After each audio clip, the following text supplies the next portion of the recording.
My name is Charmaine. I am 35 years old and somehow still healing from wounds my family inflicted. As a highly successful private equity director, I escaped their financial toxicity years ago but maintained occasional contact under the radar. Before I continue this story, let me know where you are watching from in the comments below. Hit like and subscribe if you have ever had your own blood. Treat your child like a second-class citizen just to flex their fake wealth. What I did to them 3 days later is a financial execution they will never recover from. Growing up in Atlanta, my family was obsessed with the illusion of Black excellence. My parents, Calvin and Vivian, cared more about country club memberships and designer labels than genuine connection. My brother Terrence was their golden child. At 36, he was a self-proclaimed serial entrepreneur who leased luxury cars, wore flashy watches, and constantly talked about generational wealth while secretly drowning in massive debt. His wife Monique was cut from the exact same cloth. She spent her days curating a flawless social media aesthetic, dripping in logos and looking down on anyone who did not match her fabricated elite status. I was the designated family disappointment. When I became a single mother at 28, after a brief relationship ended, my parents treated me like a scandalous burden. They assumed I was broke and struggling. I never corrected them. After spending years building my career in New York, I returned to Atlanta and temporarily moved into my parents' old rental property while my new penthouse in Buckhead was being renovated. Living in that modest rental was all the proof my family needed to validate their superiority. They thought I was a charity case barely scraping by, and they loved every second of it because my supposed failure made Terrence look even better by comparison. Last Sunday, they invited me and my son Malik to Ocean Prime, one of the most exclusive and expensive seafood restaurants in the city. The occasion was supposed to be a celebration. Terrence was days away from launching his newest business venture, a high-end luxury wellness club called the Apex. I knew better than to expect a warm family dinner, but I attended for Malik hoping he could spend some time with his cousins. I dressed us both in clean, simple clothes, deliberately keeping my low profile intact. The moment we arrived, the passive-aggressive comments began. Monique looked me up and down, offering a pitying smile as she adjusted her diamond necklace. We were seated at a massive round table in the center of the dining room. The crystal chandeliers cast a warm glow over the pristine silver cutlery. Terrence immediately took charge, ordering bottles of premium wine and expensive appetizers without consulting anyone. When it came time for the main course, he ordered 6 massive seafood towers. These were extravagant displays of lobster tails, crab legs, oysters, and jumbo shrimp, easily costing hundreds of dollars each. When the waiters brought the spectacular towers to the table, they placed one in front of Terrence, one for Monique, one for their 2 children to share, and one each for my parents. The final tower was placed in the center of the table. The waiter looked at me, and Malik then turned to Terrence asking if we would be ordering from the main menu. Terrence waved the waiter away. "No, they are fine." Malik looked at the towering displays of seafood, his eyes wide with innocent hunger. He reached a small hand toward the center tower, hoping to grab a piece of shrimp. Terrence reached out and firmly pushed Malik's hand away. "Your son is not getting any lobster," Terrence said, his tone dripping with condescension. He picked up the small wicker basket of complimentary crackers that the hostess had dropped off earlier and slid it across the table until it hit my plate. I stared at the dry crackers, then looked at my brother. "Excuse me," I asked, keeping my voice deliberately low. "You heard me," Terrence replied, leaning back in his chair like a king holding court. "This is a $250 per person dining experience, Charmaine. This level of luxury is reserved for family members who are actively contributing to the legacy. You and your son are practically living off mom and dad charity right now.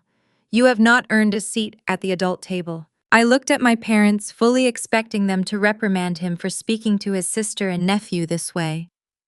Instead, my mother Vivian took a delicate sip of her wine and sighed. "Terrence is right, Charmaine. We are celebrating real success tonight. If you wanted the boy to eat, you should have brought a packed lunch from your little kitchen. You know we cannot afford to subsidize your life forever. You need to learn your place." My blood ran ice cold. It was one thing to insult my career or my lifestyle choices. It was an entirely different universe of cruelty to deny a 7-year-old child food at a family dinner just to make a point about social status. Monique chimed in, buttering a piece of lobster. It builds character, she said with a malicious little laugh. The boy needs to learn early that in this world you only get what you can pay for. We are teaching him a valuable lesson about Black excellence. I did not scream. I did not flip the table or cry. Years of sitting in high-stakes corporate boardrooms had taught me that emotional reactions only give your enemies power. Instead, I placed my hand gently over Malik's hand. I smiled a chilling, empty smile and looked directly into Terrence's eyes. "All right," I said smoothly. "I understand completely." For the next hour, I sat in total silence while they gorged themselves on imported seafood and expensive wine. They laughed, clinked their glasses, and loudly discussed the upcoming grand opening of the Apex. They completely ignored me and my son, treating us as nothing more than an audience for their grotesque display of wealth. Malik sat quietly nibbling on a cracker, his small face clouded with confusion. I squeezed his hand under the table, silently promising him that this would be the absolute last time anyone in this family would ever make him feel small. Finally, the dinner concluded. The waiter approached the table carrying a thick black leather folio. He placed it near the center of the table. Terrence snatched it up, opening it with a theatrical flourish. I watched his eyes scan the total. The bill was nearly $4,000. Terrence closed the folio, slid it across the smooth table, and stopped it right in front of me. "You can get this one, Charmaine," he commanded, adjusting his cuffs. "Consider it your rent payment for the month. You have been living in Mom and Dad rental house practically for free. It is time you started pulling your weight." My father Calvin nodded in agreement. "It is only fair, Charmaine. We are letting you stay there. The least you can do is treat your brother for his big launch." They had planned this. The entire dinner, the humiliation of my son, the extravagant ordering. It was all a calculated trap to financially drain me, to punish me for my supposed failures, and to subsidize Terrence's lavish lifestyle. They assumed I would panic cry or beg for a payment plan. They assumed I was entirely at their mercy. I slowly stood up from my chair. I picked up my purse and opened it. I did not pull out the black corporate card that had a limit higher than Terrence's entire net worth. Instead, I pulled out a single crisp $5 bill. I placed it gently on top of the leather folio. "What is this?" Terrence asked, his smug expression faltering. "This is for the basket of dry crackers and the glass of tap water my son consumed tonight," I said, my voice echoing clearly across the dining room. "The remaining $3,995 belongs to the incredibly successful legacy-building CEO, sitting right there." I grabbed Malik's hand. Terrence jumped up, panic suddenly flashing in his eyes. "Charmaine, sit down and pay this bill right now. You owe us." "I owe you absolutely nothing," I replied, stepping away from the table. "Good luck with the launch, Terrence. I hope your credit limit is as big as your mouth." I walked out of the restaurant with my head held high. As the heavy glass doors closed behind me, I could hear the panicked shouting of my mother and the frantic, humiliated stuttering of my brother as the waiter informed him that his first 2 credit cards had just been declined. They thought they had put me in my place. They had no idea I was about to obliterate theirs. The evening air outside felt crisp and liberating. I carried my son to my unassuming sedan parked down the street, shielding him from the escalating chaos inside the upscale establishment. The drive back to the temporary rental house was quiet, but my mind was already racing with cold, precise calculations. The war had officially begun, and I was going to finish it. The pounding on the front door started at exactly 6 in the morning. It was not a polite knock. It was a heavy, aggressive hammering that rattled the cheap wooden frame of the rental house and sent a jolt of anxiety through my 7-year-old son. Trey sat up in his small twin bed, rubbing his eyes in confusion. I gently pressed a finger to my lips, signaling him to stay quiet and stay put. I tightened my modest fleece robe around my waist and walked down the narrow hallway. I knew exactly who was standing on the porch before I even turned the deadbolt. The heavy scent of my signature expensive floral perfume seeped through the cracks in the weather stripping. I opened the door to find Brenda and Vernon standing in the chilly morning air. They were dressed in matching designer athleisure wear, dripping in gold jewelry that caught the early light. Behind them, parked haphazardly on the cracked concrete driveway, was my father-leased Mercedes SUV. My mother pushed past me without a word of greeting, her designer sneakers clicking sharply against the scuffed linoleum floor. My father followed close behind, his face twisted into a mask of pure indignation. "You have lost your mind," my mother hissed, spinning around to face me in the cramped living room. "Do you have any idea what you did last night, Camille? Do you understand the level of humiliation you caused your brother?" I stood my ground, keeping my expression completely neutral. "I paid for exactly what my son and I consumed," I replied evenly. "I am not responsible for Darius' finances." My father slammed his heavy hand down on the cheap laminate kitchen counter. "You are responsible for supporting this family," Vernon roared. Darius had to stand there in front of the entire restaurant staff while 3 of his premium credit cards were declined. "Do you know how that looks for a black man trying to build an empire in this city?" He was humiliated. He had to step into the alley and beg Chantel's father to wire him $4,000 just to leave the building. The image of my arrogant brother sweating and begging his father-in-law for bailout money brought a profound sense of satisfaction to my chest, but I kept my face blank. "That sounds like a personal financial issue," I stated calmly. "Not a sister issue." My mother let out a sharp, condescending laugh. She paced the small living room, running her manicured fingers over the cheap furniture with visible disgust. "You have always been jealous of him," she spat. "You have always been bitter because Darius is destined for greatness, and you are just a plain, struggling single mother who refuses to elevate herself. Look at you, Camille. You wear clothes off the clearance rack. You drive a beat-up sedan. We let you stay in this rental house out of the goodness of our hearts because we pitied you. And this is how you repay us: by trying to sabotage the golden child of this family." The toxic dynamic was not just spoken, it was a living, breathing entity in the room. In their eyes, Darius was the ultimate projection of elite status. He wore custom suits, he networked at exclusive cigar lounges in Buckhead, and he spoke endlessly about generational wealth. It did not matter that his previous 3 business ventures had quietly imploded, leaving a trail of unpaid contractors. It did not matter that his entire lifestyle was funded by massive debt and my parents' enabling behavior. To them, he was a king. And I, the quiet daughter who refused to wear flashy brands or perform for high society, was nothing more than a scapegoat. I was the dumping ground for their frustrations and the designated bankroll for their delusions. My father crossed his arms, puffing out his chest. "Darius is exactly 3 days away from the biggest launch of his career."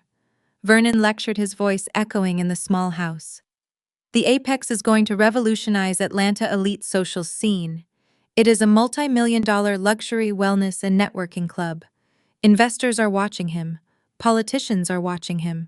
He needs absolute focus and perfect energy. He cannot have his own sister dragging down his frequency with her poverty mindset and petty stunts." I watched my mother march down the hallway toward the bedrooms. I stepped in front of her, blocking her path to tray room. "What are you doing?" I asked, my voice dropping an octave. My mother glared at me, her eyes flashing with pure malice. "We are protecting your brother investment," she declared. "You disrespected the star of this family, Camille. You tried to ruin his reputation on the eve of his greatest triumph. So you are no longer welcome in our property. You have exactly 1 hour to pack your bags and get your child out of my house." Vernon stepped up beside her, nodding in agreement. "You want to act like you owe us nothing, then you can figure out where to sleep tonight." 1 hour, Camille. If you are not gone by the time we get back with the maintenance crew, we are throwing your things out onto the sidewalk. They expected me to break. They expected me to fall to my knees, cry, and beg for forgiveness. They thrived on the power dynamic of holding a roof over my head, using the threat of homelessness to keep me compliant. They thought my entire survival depended on their charity. I looked at my mother, perfectly styled hair, and my father, arrogant posture. I thought about the $4,000 dinner they tried to force on me while denying my son a piece of shrimp. I thought about the years of emotional neglect, the constant belittling, the way they looked at Trey like he was an inconvenience rather than their grandson. I smiled. It was not a warm smile. It was a calculated hollow curve of the lips that made my mother actually take a half step back. 1 hour, I confirmed smoothly. That will be more than enough time.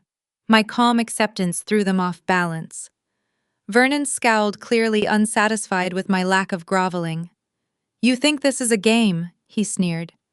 "Let us see how much you smile when you are sitting in a homeless shelter downtown. Do not think you can call us crying when reality hits you. You made your bed. Now you and that boy can sleep in it." They turned and marched out of the house, slamming the front door so hard the cheap windows rattled in their frames. The moment their leased Mercedes backed out of the driveway, I walked into Trey's room. My sweet boy was sitting on the edge of his bed, clutching his favorite action figure, his wide eyes filled with worry. "Are we in trouble, Mom?" he asked, his voice trembling slightly. I sat next to him and kissed his forehead, smoothing his hair. "Not at all, baby," I reassured him, keeping my tone light and cheerful. "We are just going on a very special adventure today. Go grab your backpack and put your favorite toys inside." I moved through the modest rental house with absolute precision. I did not shed a single tear. I felt no panic.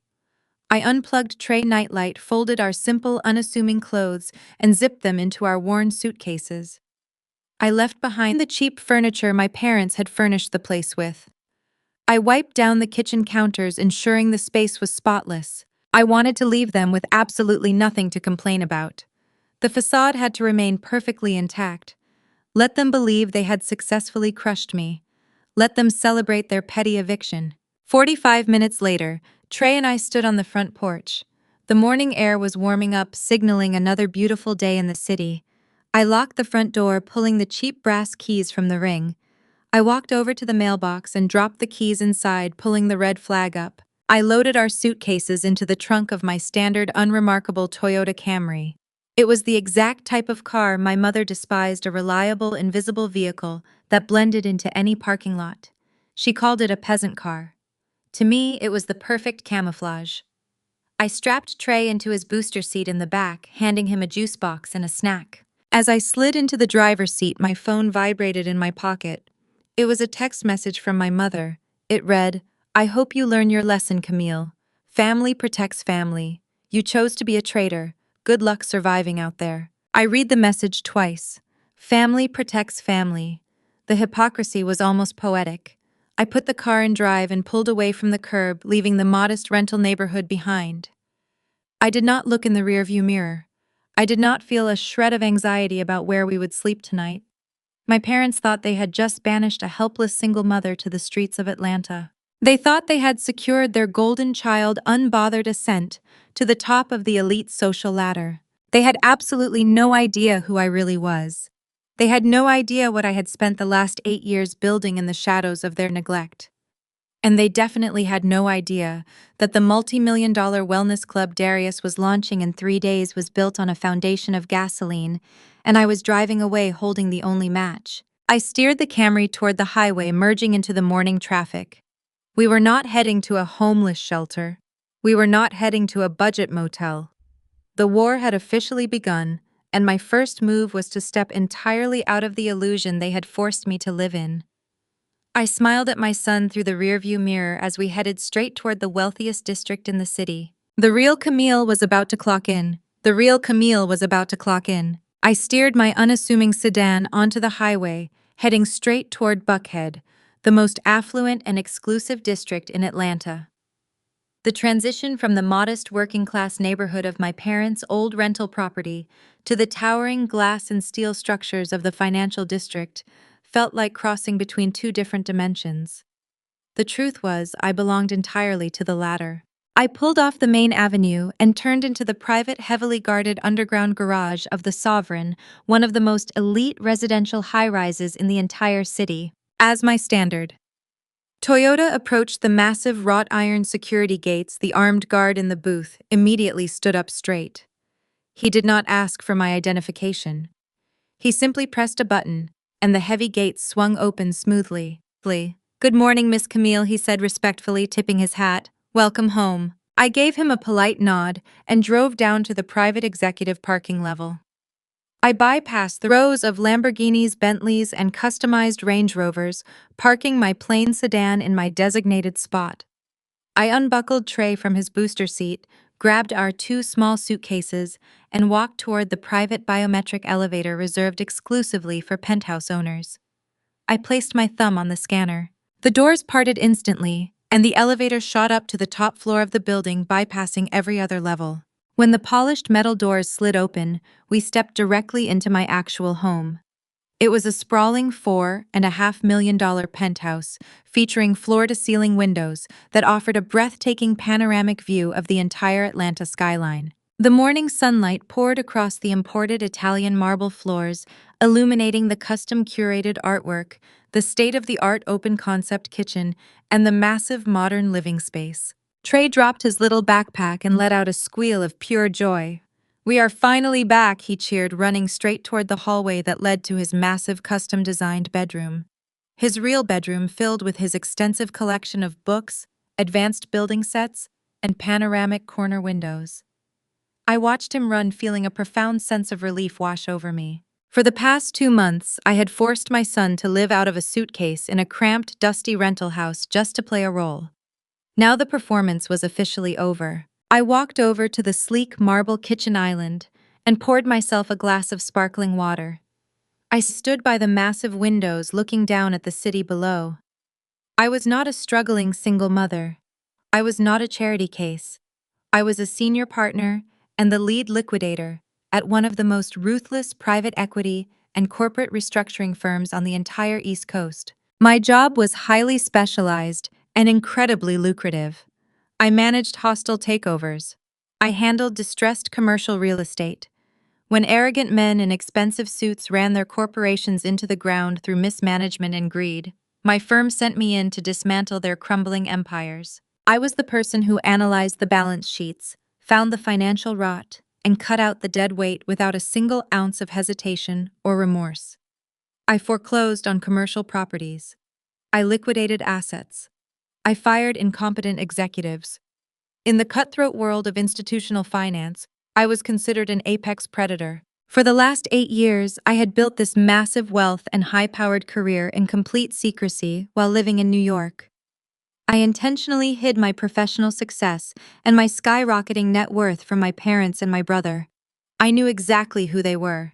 I knew that their parasitic greed would drain me dry if they ever found out I controlled millions of dollars. They were obsessed with the aesthetic of wealth, but lacked the discipline and intelligence required to actually generate it. If Vernon and Brenda had known I was a multimillionaire, they would have relentlessly guilt-tripped me into paying off their mortgage, buying them luxury vehicles and funding their country club lifestyle.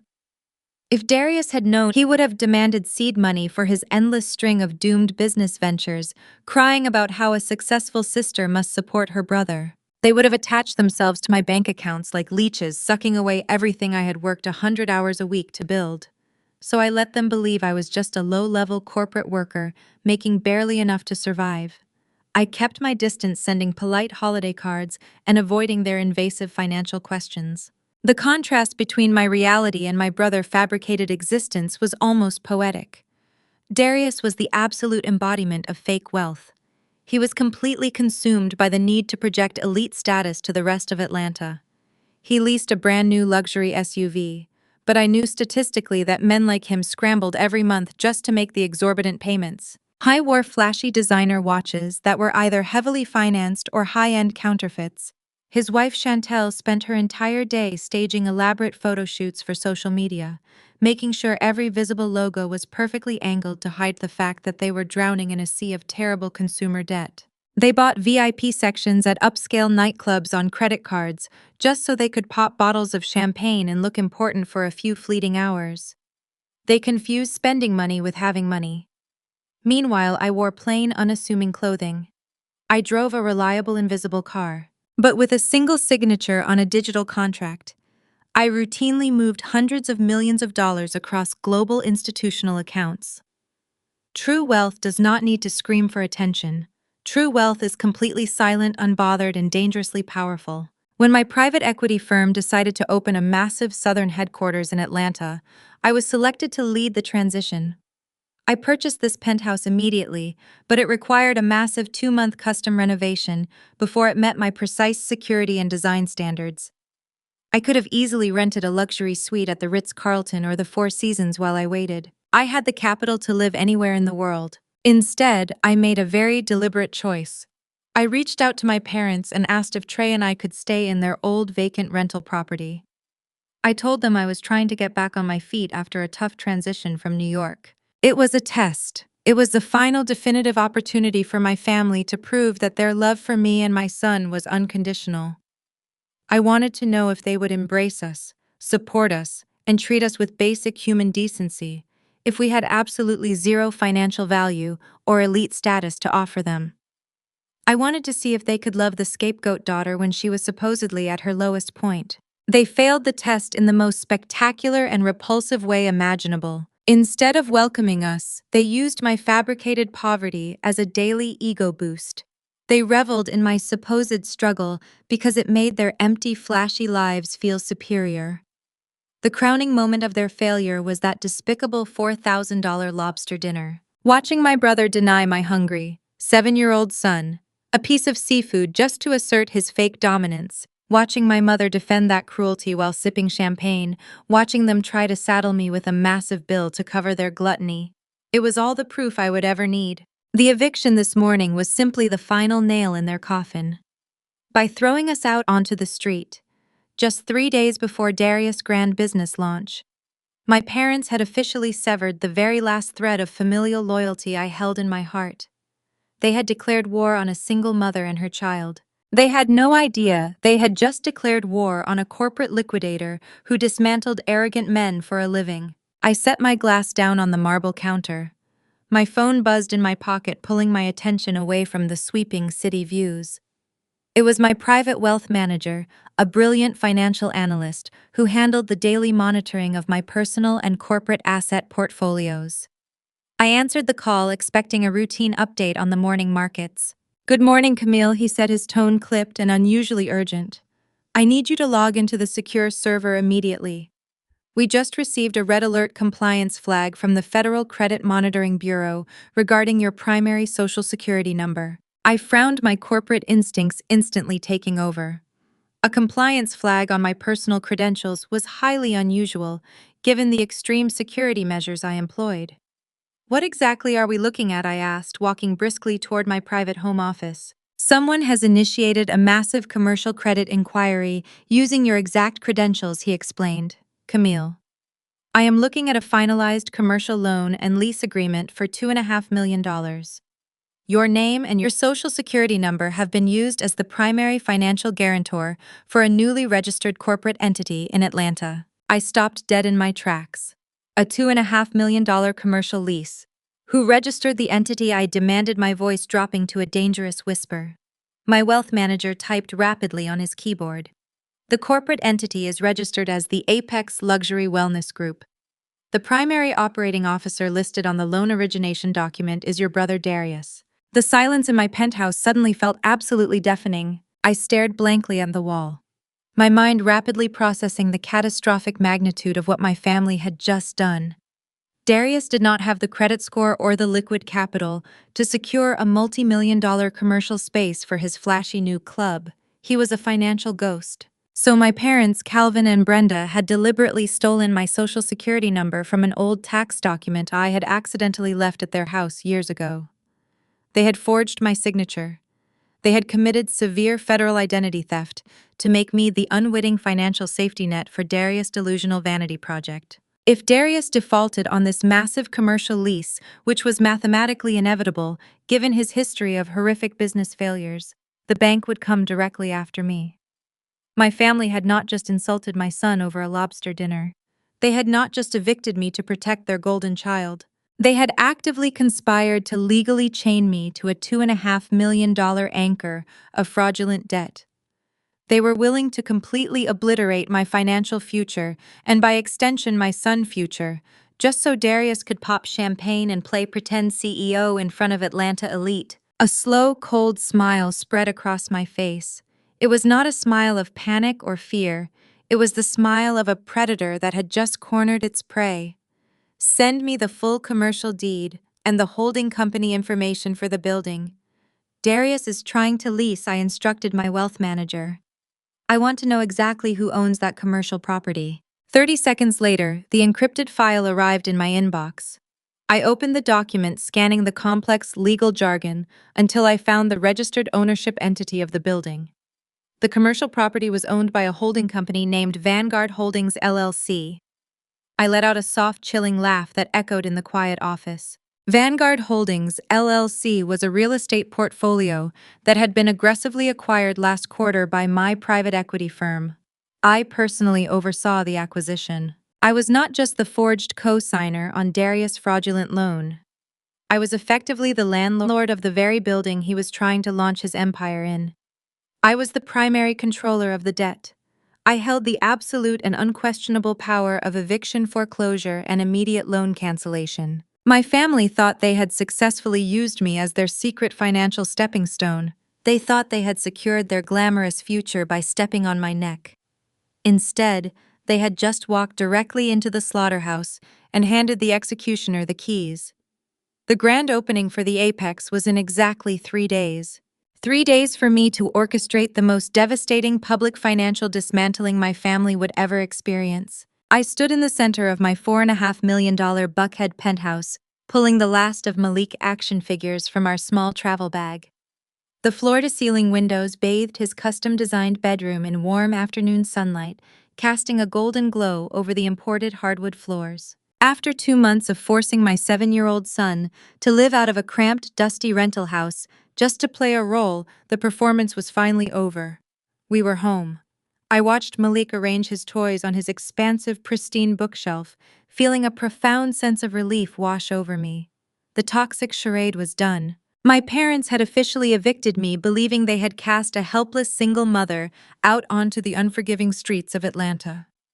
They thought they had secured an unbothered ascent for their golden child Terrence. They had absolutely no idea that I was a senior partner at a ruthless private equity firm holding more liquid capital than their entire social circle combined. I walked out of Malik's bedroom and headed toward my sleek marble kitchen island, pouring myself a glass of sparkling water. I was ready to leave them in my rearview mirror forever and enjoy the peace I had earned. But before I could even take a sip, my secure corporate cell phone vibrated violently against the marble countertop. The caller ID flashed, displaying the name of my private wealth manager, a brilliant and intensely thorough financial analyst who monitored my personal and corporate asset portfolios around the clock. I answered the call, expecting a routine afternoon update on the European markets. "Good afternoon, Morgan," he said, his voice clipped and laced with an unusual urgency. "I need you to log into the secure server immediately. We just received a severe red alert compliance flag from the Federal Credit Monitoring Bureau regarding your primary Social Security number." I froze, my corporate instincts instantly taking over, the warmth of my homecoming instantly vanishing. A compliance flag on my personal credentials was highly irregular, given the extreme security measures my firm employed to protect my identity. "What exactly are we looking at?" I asked, setting my glass down and walking briskly toward my private home office. "Someone has initiated a massive commercial credit inquiry using your exact credentials," he explained, the sound of rapid typing echoing over the line. "Morgan, I am looking at a finalized commercial loan and lease agreement for $2.5 million. Your name, your social security number, and your old residential address have been used to register you as the primary financial guarantor for a newly incorporated commercial entity in Atlanta." I stopped dead in my tracks, the heavy oak doors of my office looming in front of me. A $2.5 million commercial lease. Who registered the entity? I demanded, my voice dropping to a dangerous whisper. My wealth manager paused for a fraction of a second before delivering the killing blow. "The corporate entity is registered as the Apex Luxury Wellness Group. The primary operating officer listed on the loan origination document is your brother Terrence." The silence in my penthouse suddenly felt absolutely deafening. I stared blankly at the wall, my mind rapidly processing the catastrophic magnitude of what my family had just done. Terrence did not have the credit score or the liquid capital to secure a multi-million-dollar commercial space for his flashy new club. He was a financial ghost. So my parents, Calvin and Vivian, had deliberately stolen my social security number from an old tax document I had accidentally left at their house years ago. They had forged my signature. They had committed severe federal identity theft and bank fraud to make me the unwitting financial safety net for Terrence's delusional vanity project. If Terrence defaulted on this massive commercial lease, which was mathematically inevitable given his horrific history of failed business ventures, the bank would come directly after me. My family had not just insulted my son over a lobster dinner. They had not just evicted me to protect their golden child. They had actively conspired to legally chain me to a $2.5 million anchor of fraudulent debt. They were willing to completely obliterate my financial future, and by extension, Malik future, just so Terrence could pop champagne and play pretend CEO in front of Atlanta elite. A slow, cold smile spread across my face. It was not a smile of panic or fear. It was the smile of an apex predator that had just cornered its prey. Send me the full commercial deed and the holding company information for the building Terrence is trying to lease. I instructed my wealth manager, my tone devoid of any emotion. I want to know exactly who owns that commercial property. 30 seconds later, the heavily encrypted file arrived in my secure inbox. I opened the document, scanning the complex legal jargon until I found the registered ownership entity of the building. The commercial property was owned by a holding company named Vanguard Holdings. I let out a soft, chilling laugh that echoed in the quiet office. Vanguard Holdings was a massive commercial real estate portfolio that had been aggressively acquired last quarter by my private equity firm. I had personally overseen the acquisition. I was not just the forged co-signer on Terrence's fraudulent loan. I was effectively the landlord of the very building he was trying to launch his empire in. I was the primary controller of the debt. I held the absolute and unquestionable power of eviction, foreclosure, and immediate loan cancellation. My family thought they had successfully used me as their secret financial stepping stone. They thought they had secured their glamorous future by stepping on my neck. Instead, they had just walked directly into the slaughterhouse and handed the executioner the keys. The grand opening for the Apex was in exactly 3 days.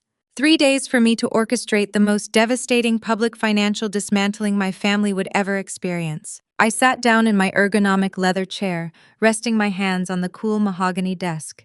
In the world of private equity and corporate restructuring, we rely on data, not emotion. Numbers tell the absolute truth. I opened the primary commercial lease agreement on my high-resolution screen. There on page 42 was the guarantor signature line. My eyes locked onto the dark ink. It was my name written out in full, but the handwriting was unmistakably my mother Vivian. I recognized the slight leftward slant of the letters and the sharp, aggressive loop on the M. Vivian had not even tried to disguise her handwriting. She was so arrogantly confident in her superiority over me that she assumed I would either never find out or simply be too weak and impoverished to fight back if I did. Next, I examined the identity verification documents submitted alongside the loan application. A cold wave of disgust washed over me as I recognized the paperwork. It was a digital scan of my old tax return from 6 years ago. Before I moved to New York to build my career, I had temporarily stored a few boxes of personal files in the attic of my parents' house. My parents had deliberately rummaged through my old belongings, hunting for my sensitive personal data, like scavengers picking at a carcass. They stole my social security number, my old employment history, and my previous banking details. They packaged my stolen identity and handed it directly to a commercial lender to secure a massive line of credit for their golden child. The sheer audacity of the crime was breathtaking. They had sat across from me at Ocean Prime, sipping expensive champagne and mocking my simple clothing, while fully knowing they had forged my signature on a multi-million-dollar debt obligation. They had evicted me from their moldy rental property, treating me like a worthless peasant, while secretly using my pristine credit score to fund Terrence's luxury wellness club. They viewed me as nothing more than a financial human shield, a disposable asset to be sacrificed at the altar of Terrence's fake empire. I needed to understand exactly why a commercial lender would demand a guarantor for a man who constantly bragged about his massive wealth. I opened a secondary secure terminal and initiated a deep-dive forensic background check on my brother. As the data aggregated and populated my screen, the illusion of Terrence's successful life completely disintegrated. His credit profile was an absolute bloodbath. Terrence had a credit score hovering in the low 500s. The luxury SUV he loved to parade around Atlanta was currently flagged for impending repossession due to 4 months of missed payments. His previous 3 business ventures had not just failed, they had exploded, leaving behind a devastating trail of unpaid independent contractors, broken lease agreements, and settled civil lawsuits. I had maxed out 7 different high-yield credit cards just to maintain the aesthetic of a high-rolling executive. He owed tens of thousands of dollars to various vendors across the city. Terrence was not a titan of industry. He was a walking financial black hole collapsing under the crushing gravity of his own deceit. The lender had obviously seen this catastrophic financial history and outright refused to give him a dime of capital for the apex without a flawless guarantor. That was when my parents stepped in to save their precious son. I scrolled down to the secondary collateral agreements. My jaw tightened as I read the terms. Because my stolen credit profile was excellent, but based on old tax data, the bank required an additional layer of security. Calvin and Vivian had quietly put up their fully paid-off suburban home as secondary collateral to secure the final approval for the loan. They had essentially bet their entire retirement and their only physical asset on a man who could not even manage a car payment. They were teetering on the edge of total bankruptcy, risking absolute ruin to maintain the facade of black excellence in their elite social circles. I leaned back and let the reality of the stakes wash over me. Within 6 months, Terrence would have inevitably mismanaged the apex. He would have drained the operating capital to buy himself new tailored suits and reserve VIP sections at nightclubs. The wellness club would have defaulted on its massive commercial lease. The bank would have immediately triggered the guarantor clause. Because my actual current net worth was entirely hidden in private equity trusts, the bank would have relentlessly hunted down my visible assets. They would have garnished my wages, drained my public accounts, and dragged me into years of grueling litigation. My family was entirely willing to throw me to the wolves so Terrence could play pretend CEO. They were willing to ensure that my son Malik would grow up in poverty, stripped of his college funds and financial security, just so his uncle could impress strangers on social media. I thought about my mother, cold smirk at the restaurant when she told me to learn my place. I thought about my father mocking me as he ordered me to pay a $4,000 bill. They did not just want a free lobster dinner. They wanted to consume my entire future. The betrayal ran so deep, it bypassed anger and settled into a realm of pure, absolute emotional detachment. In my line of work, you do not scream at a failing company. You do not cry when a corrupt board of directors tries to hide their embezzlement. You simply gather the documentation, lock the doors, and initiate the liquidation process. My family had treated me like a disposable corporate entity. Now they were about to face the ultimate corporate liquidator. The countdown to the grand opening had officially started. I would not shed a single tear for the people who tried to ruin me.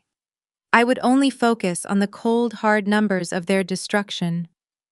The corporate liquidation of my toxic family was underway, and I was going to enjoy every single moment of it. The corporate liquidation of my toxic family was underway, and I was going to enjoy every single moment of it. I sat in the quiet luxury of my home office, listening only to the faint hum of the city traffic hundreds of feet below. I did not need to confront my parents or my brother right away. Confrontation implies a negotiation of feelings, and there was absolutely nothing left to negotiate. My family had crossed the unforgivable line from emotional abuse to federal financial crime. They had weaponized my identity to fund their fake Atlanta elite lifestyle. Now they were going to learn what happens when you steal from someone who dismantles corporate empires for a living. I opened my secure terminal and pulled up the full commercial lease agreement for the Apex. My private equity firm had acquired Vanguard Holdings last quarter, which meant every single building in that commercial real estate portfolio belonged to my division.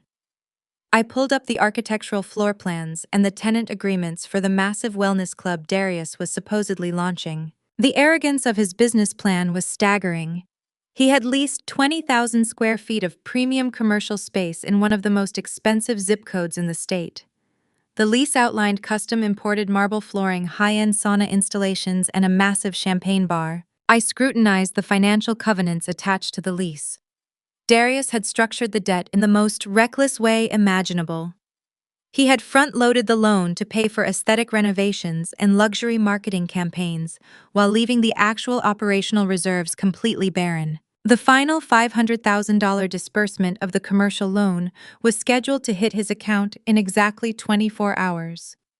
That final $500,000 was designated to pay the event planners, the catering companies, the security teams, and the contractors who had worked around the clock to finish the club for the grand opening. If that money did not clear his account, his grand opening would instantly collapse. The contractors would walk off the job. The caterers would pack up their trucks. The entire facade of his success would shatter in front of the local politicians and investors he had invited. I picked up my phone and dialed my lead corporate attorney. I bypassed the usual pleasantries. I need you to initiate a hard fraud freeze on a commercial loan disbursement, I instructed, keeping my voice dangerously calm. The loan was secured under my social security number without my authorization. I want a complete lockdown on the remaining $500,000 scheduled for release tomorrow morning. Flag the entire file for federal wire fraud and forgery. Do not let a single cent leave that bank. My attorney did not ask questions. He simply executed the order. Within 15 minutes, the financial guillotine fell. I sat at my mahogany desk and monitored the banking portals through my secure access. I watched in real time as the pending transfer to the Apex operating account flashed red and then completely vanished from the system. The funds were locked. The trap was set. The invisible chokehold was now firmly around my brother's neck. I knew exactly how Darius would react.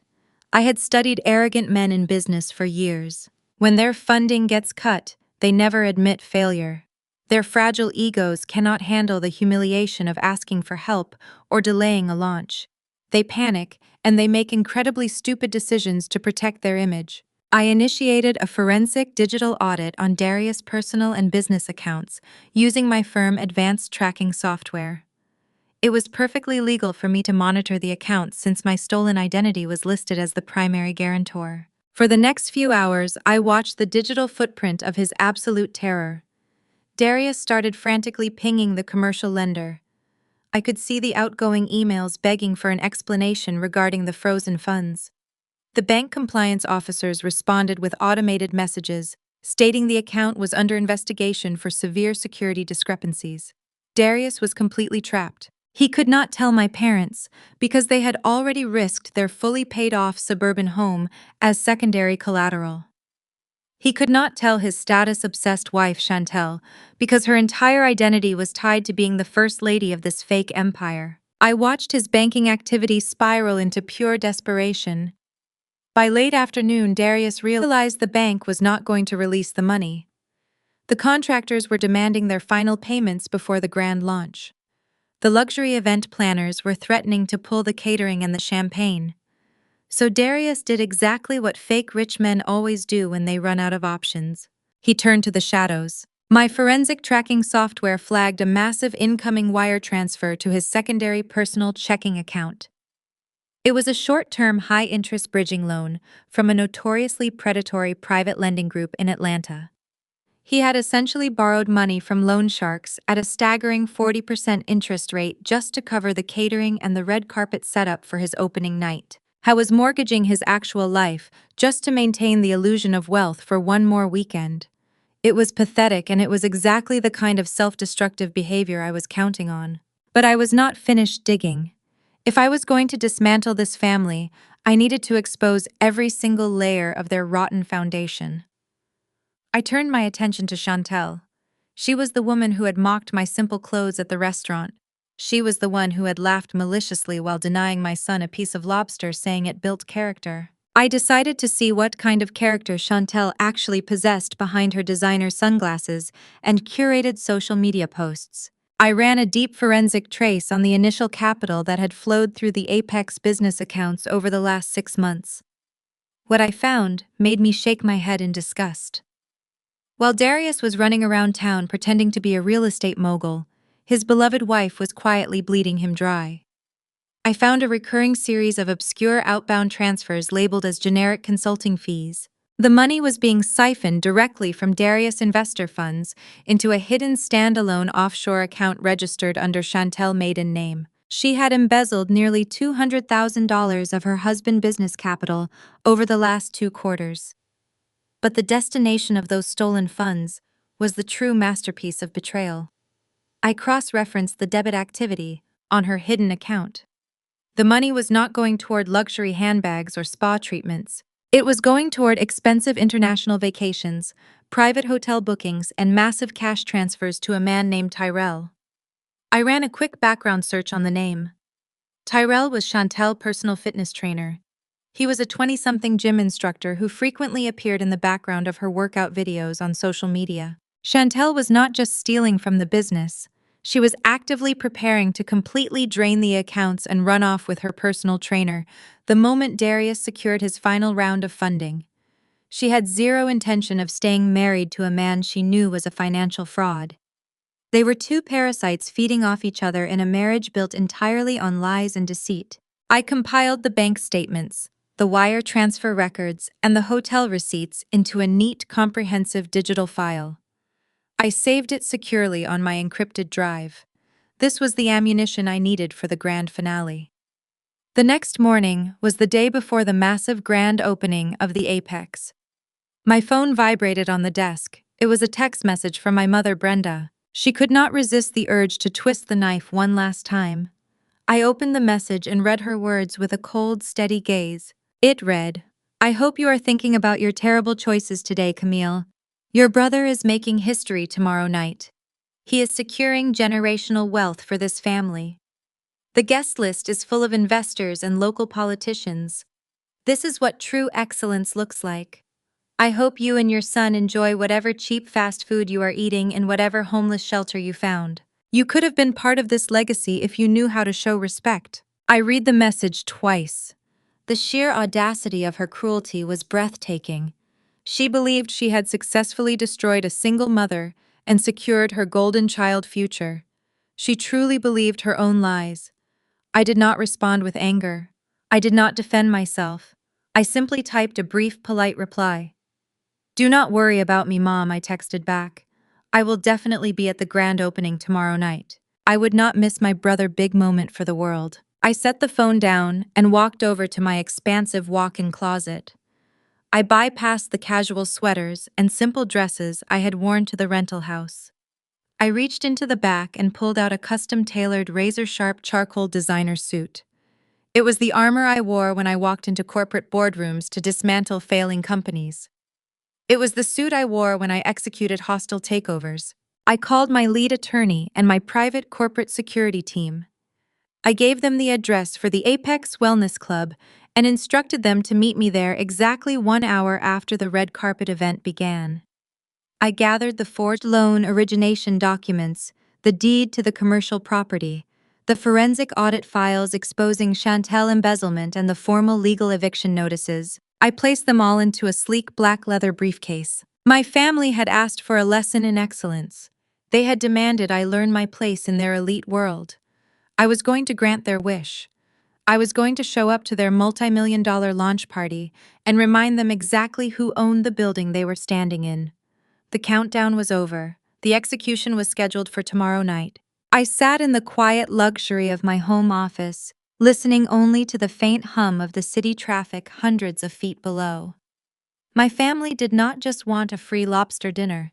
They were willing to completely destroy my financial future and my son Malik's future, so their golden child Terrence could play pretend CEO. But as I stared at the commercial deed glowing on my secure corporate laptop, I knew the ultimate twist of fate.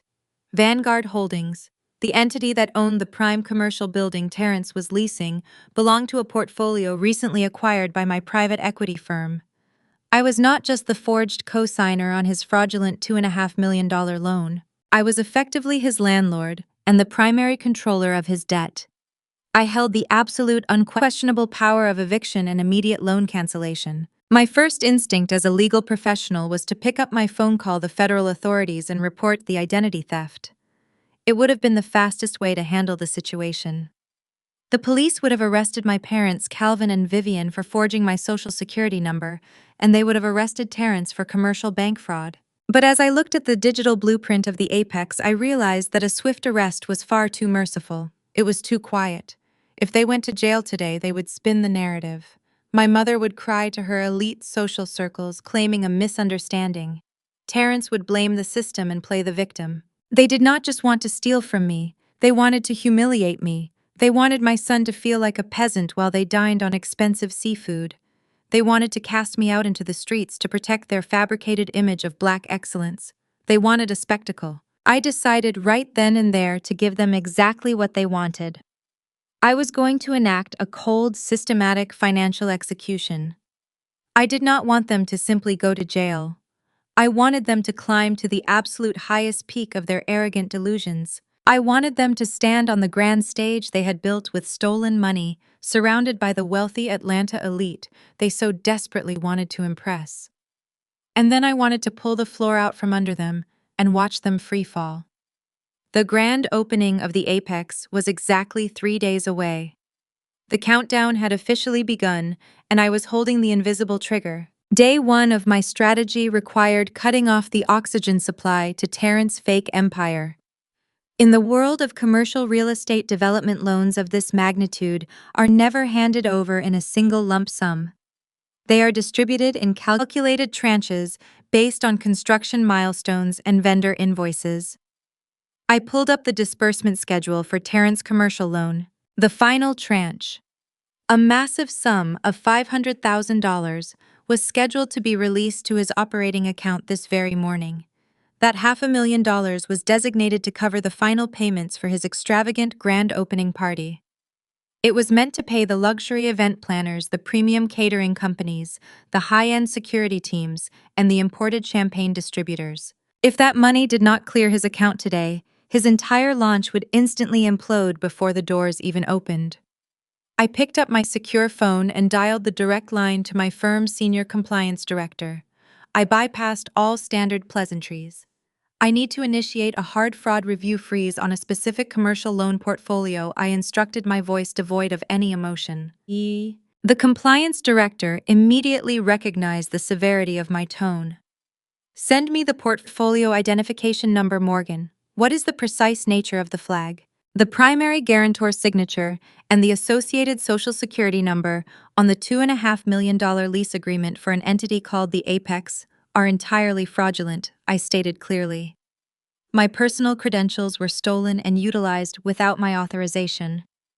I want a complete lockdown on the final $500,000 disbursement scheduled for today. Do not let a single cent leave the holding account.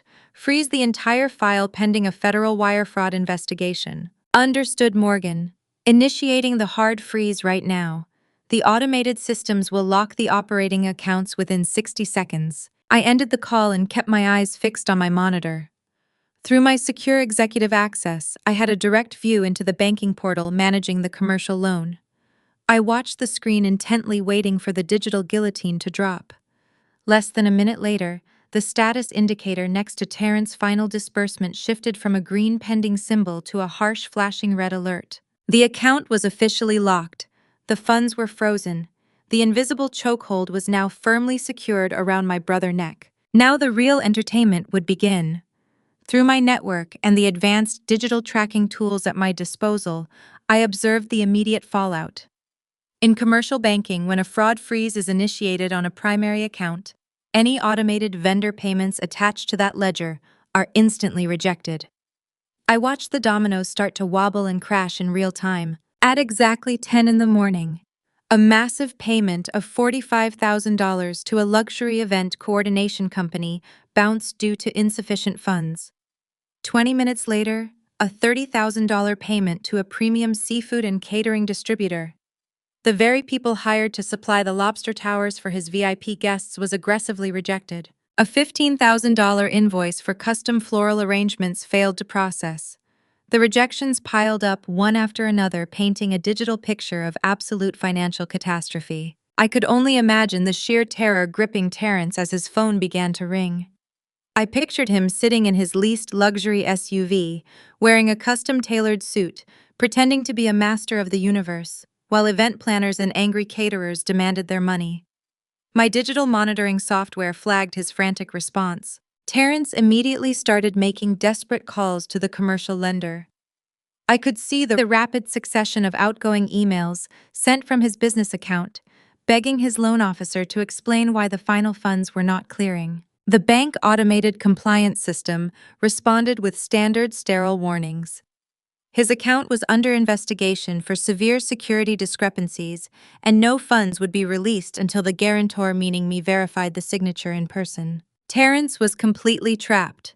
A rational business owner would have immediately halted the grand opening. A rational man would have contacted his family and his wife to explain the catastrophic failure. But Terrence was not rational. His massive, fragile ego prevented him from doing the one thing that could have mitigated the disaster. He could not tell his wife, Monique. Her entire identity and social media presence were tied to being the glamorous first lady of this new empire.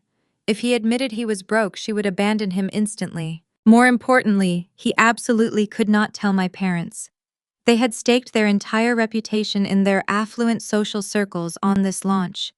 They had evicted me, their own daughter, just to protect his energy for this event.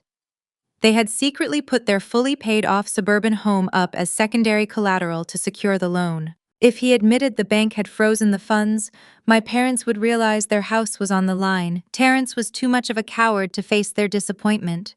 He could not admit he was a failure just 3 days before his crowning moment. So instead of facing the music, Terrence made the most reckless and self-destructive decision possible.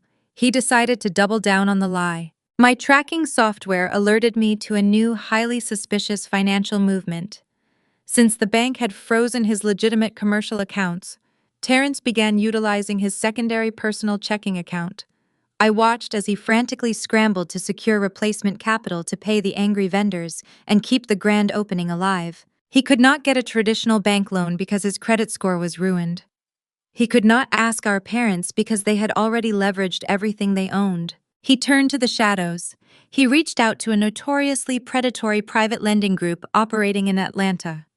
These were high-risk lenders who dealt in short-term bridging loans with exorbitant punitive interest rates.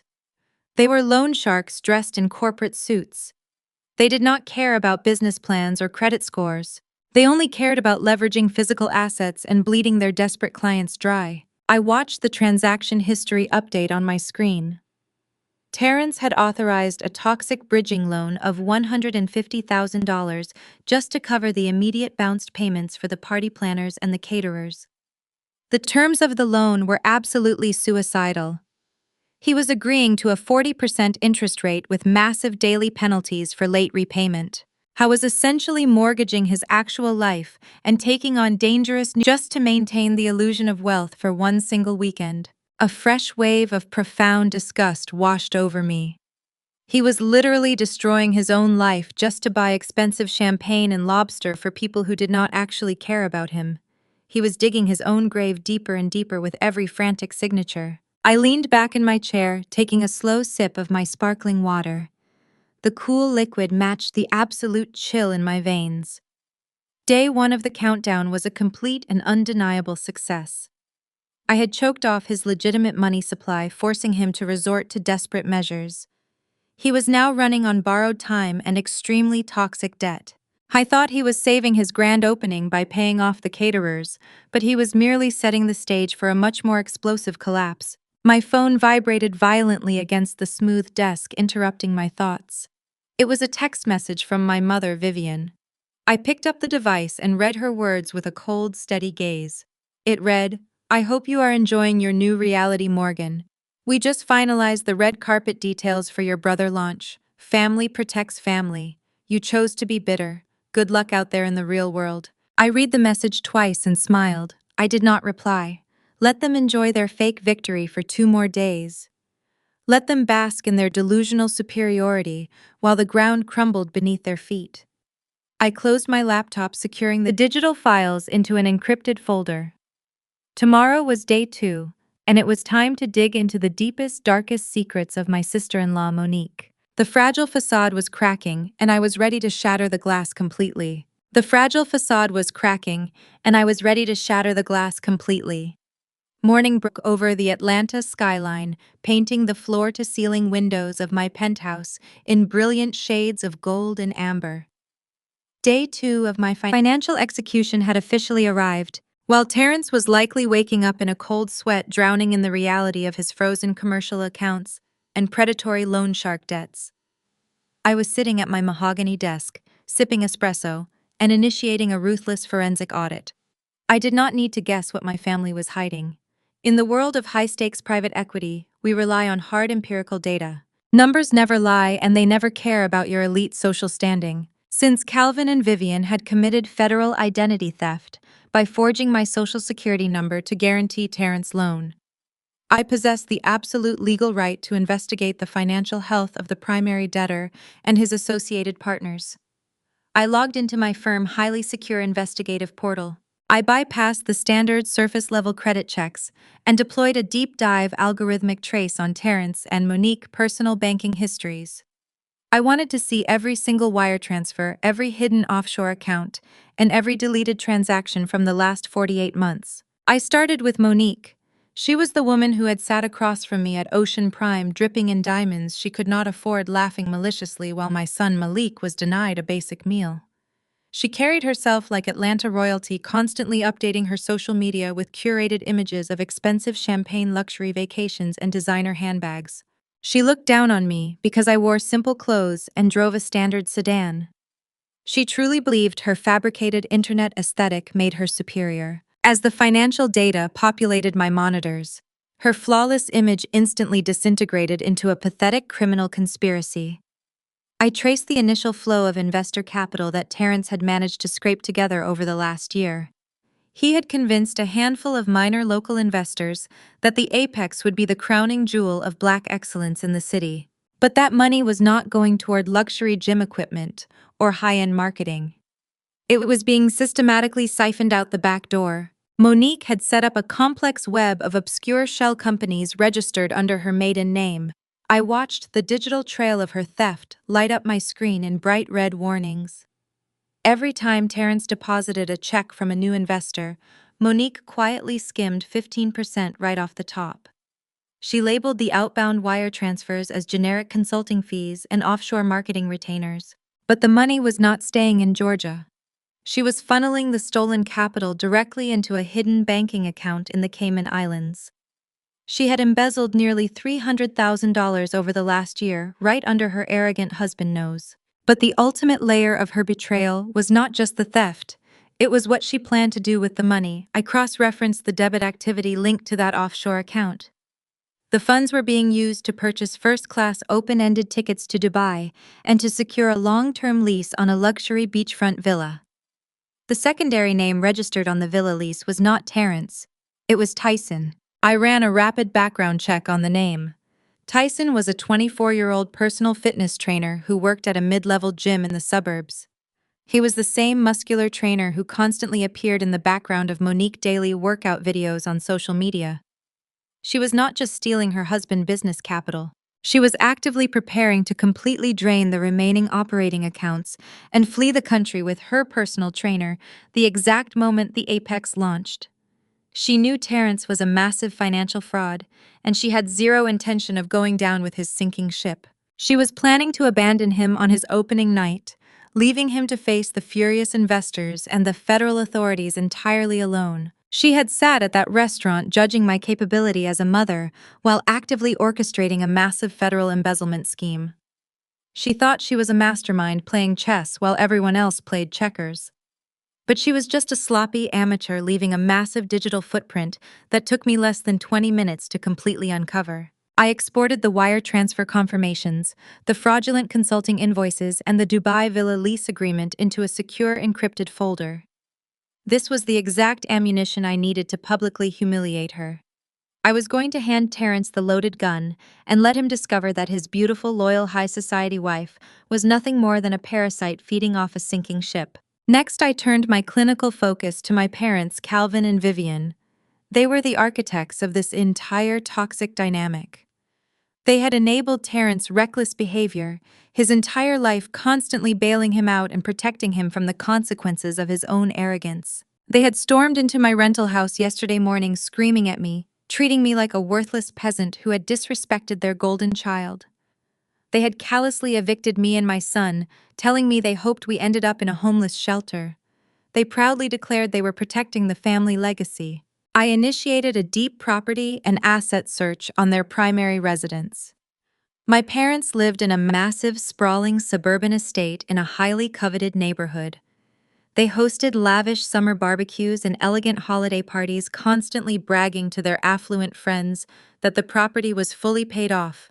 They projected the ultimate image of stable, secure, old money success. The forensic audit revealed a truth so devastating it almost took my breath away. Their pristine suburban estate was not fully paid off. It was suffocating under the weight of 4 separate, highly leveraged mortgages. Over the last decade, every single time, Terrence started a new business venture and inevitably ran it into the ground. My parents had quietly refinanced their home to cover his massive debts. They had drained their retirement accounts, liquidated their stock portfolios, and borrowed aggressively against their only physical asset to keep his fake empire afloat. When Terrence needed $2.5 million to secure the commercial lease for the Apex, his ruined credit score meant no legitimate bank would touch him. So Calvin and Vivian committed federal identity theft by stealing my social security number to act as the primary guarantor. But because my stolen tax data was several years old, the bank had demanded additional immediate collateral to finalize the approval. The audit proved that my parents had blindly signed over the remaining equity of their suburban estate as the secondary collateral for the Apex.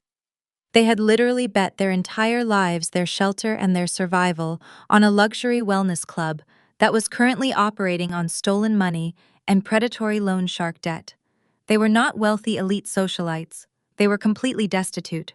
They were teetering on the absolute edge of catastrophic total bankruptcy. If Terrence defaulted on the commercial lease, the bank would not just come after my stolen identity. They would immediately trigger the secondary collateral clause. They would foreclose on Calvin and Vivian's suburban estate within 30 days. My parents would lose everything. They would be violently stripped of their precious social standing, their country club memberships, and their shelter. The people who had laughed while threatening to throw my 7-year-old son out onto the street were the ones actually facing imminent homelessness. The irony was so profound, it bordered on cinematic. I sat back in my leather executive chair, absorbing the sheer magnitude of their collective stupidity. They had built a towering house of cards balanced entirely on lies, embezzlement, and extreme financial fraud. They believed they were untouchable because they had always manipulated their way out of consequences. They thought they could use me as their disposable shield, but they had handed the power of absolute destruction directly to the very daughter they despised. I compiled the catastrophic mortgage records, the secondary collateral agreements, and the fraudulent identity verification files into a separate, highly encrypted dossier. I now held the power to destroy Terrence's marriage, his business, and my parents' entire existence with a single presentation. Day 2 of the countdown was complete. I had exhumed every rotten secret they tried to bury. Tomorrow was day 3, the day of the grand opening, the day the trap would officially snap shut. I closed my laptop, feeling a deep, absolute calm. The storm was coming, and I was bringing the lightning to burn their false reality straight into the dirt.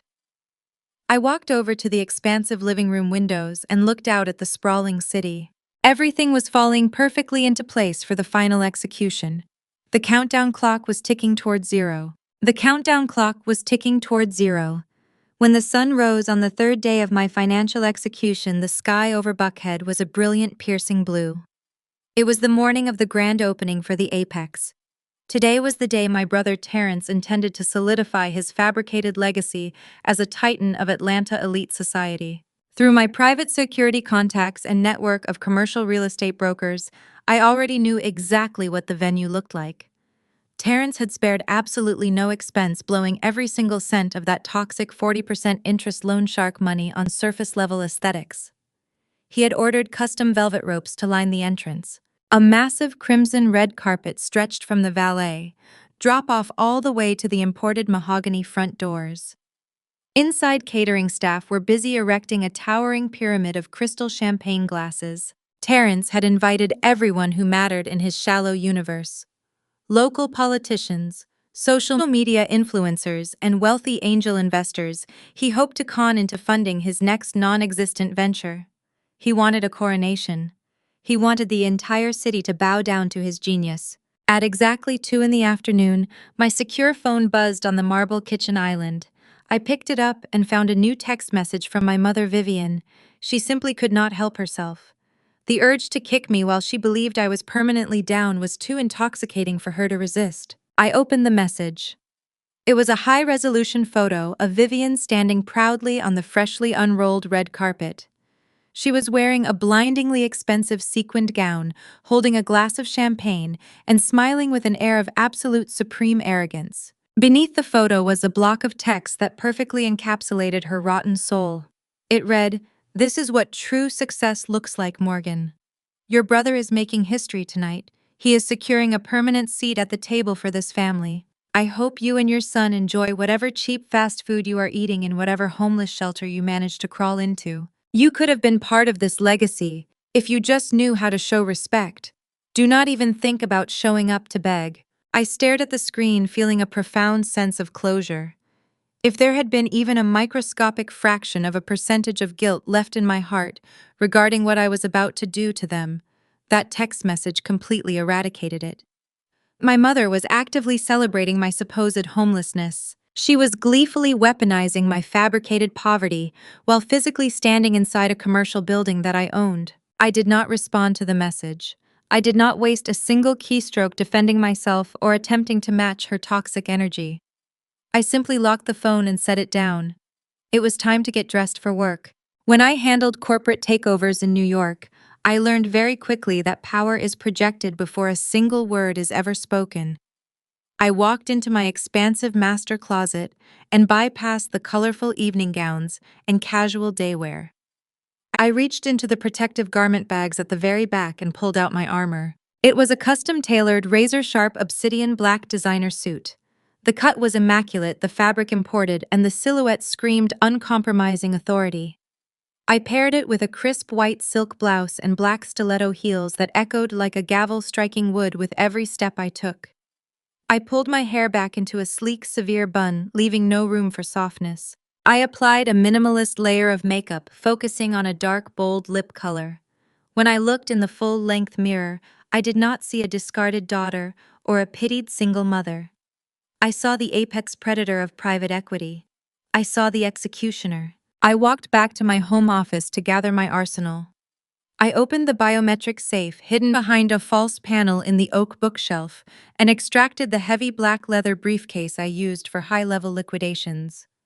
I laid it flat on the desk and began packing the physical evidence of their destruction. First, I carefully placed the forged loan origination documents inside. The papers clearly displayed my stolen Social Security number and the fraudulent signature my mother had so arrogantly penned. Next went the commercial deed and the ownership portfolio, proving that Vanguard Holdings, and by direct extension my private equity division, was the absolute legal owner of the building housing the Apex. Then I added the forensic audit files I had compiled yesterday, the meticulously documented banking records exposing Monique brazen embezzlement, the wire transfer receipts showing her siphoning Terrence investor capital into an offshore account, the luxury beachfront villa lease in Dubai bearing the name of her personal trainer. I made sure those papers were easily accessible, knowing the public detonation of their marriage would be the perfect opening strike. Finally, I slid the formal commercial eviction notice into the primary compartment. The document was already signed, stamped, and legally bound.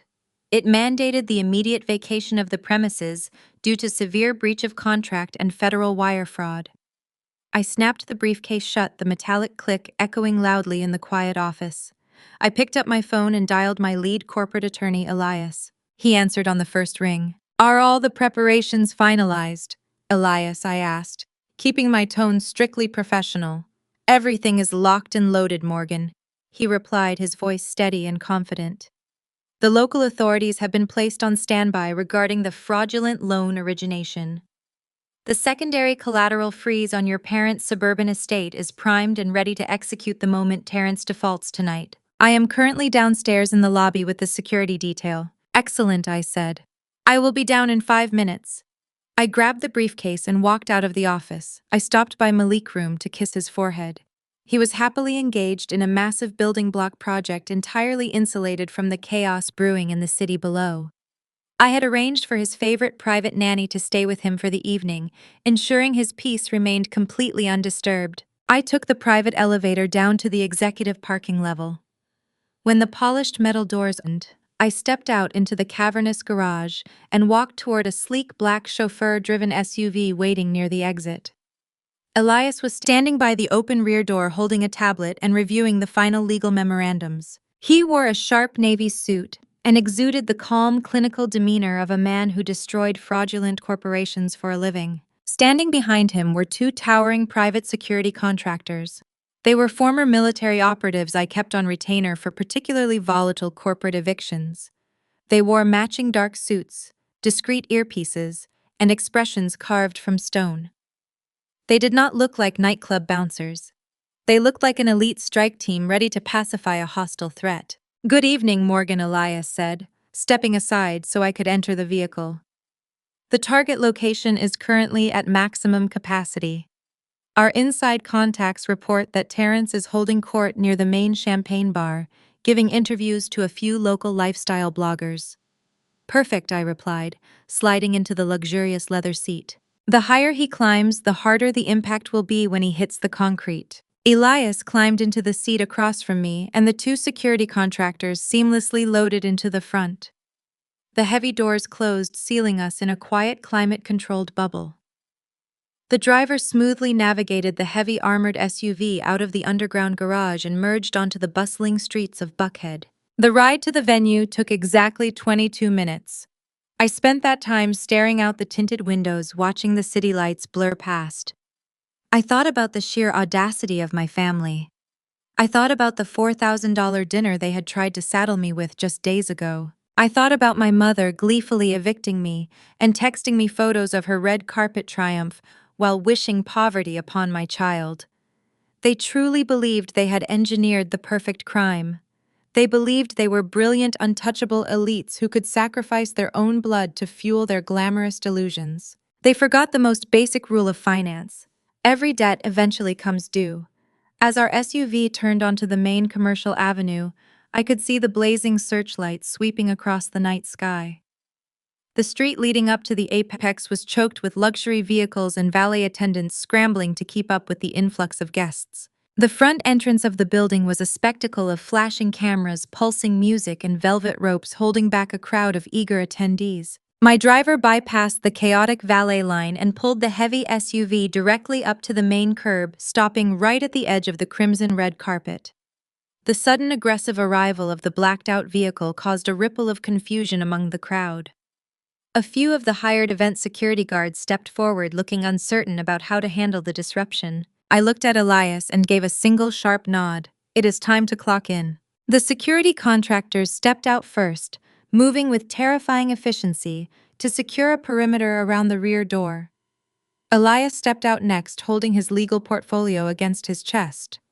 Finally, the door swung open for me. I stepped out onto the red carpet, my black stiletto heels piercing the expensive fabric. I gripped my leather briefcase, adjusting the cuffs of my obsidian suit. I stared straight at the towering glass doors of the club, watching the silhouettes of the wealthy guests mingling inside. The air was thick with the smell of expensive perfume and imported cigars. My family was inside celebrating their stolen empire.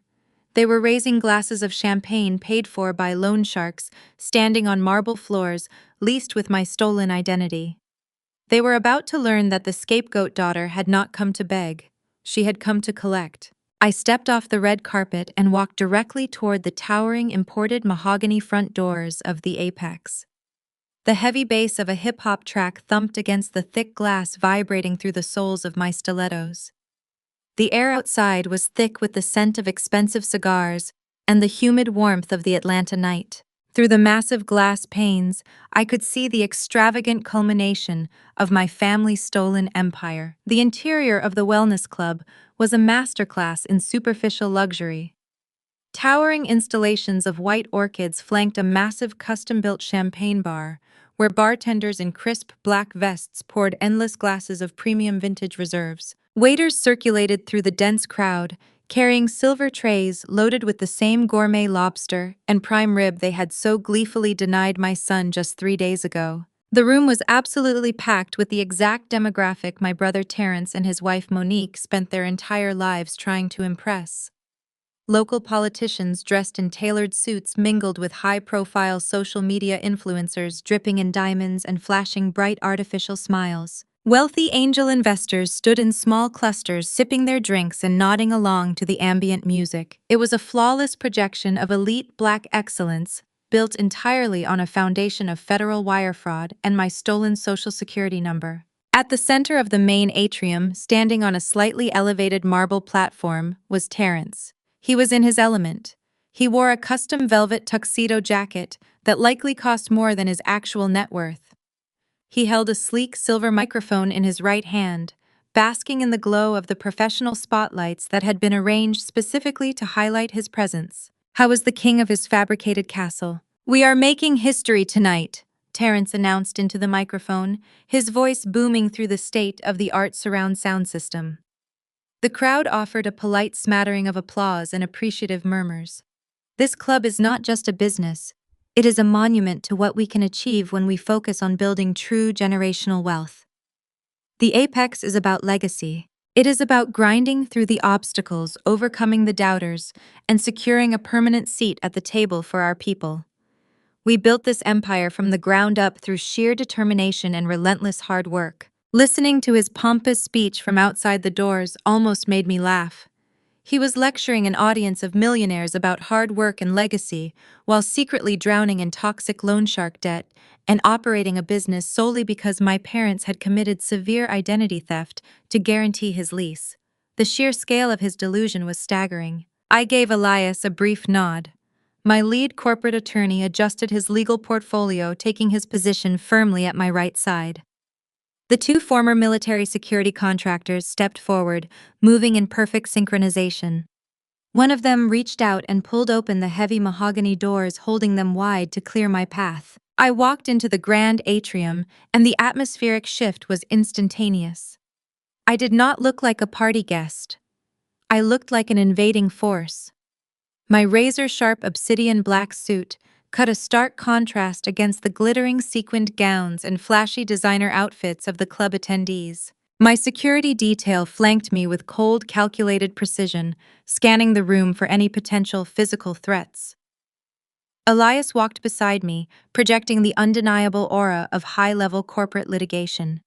We moved as a single cohesive unit, slicing directly through the crowd. The visual disruption was so jarring that the attendees nearest the entrance immediately stopped talking. The sudden silence rippled outward like a wave moving across a pond.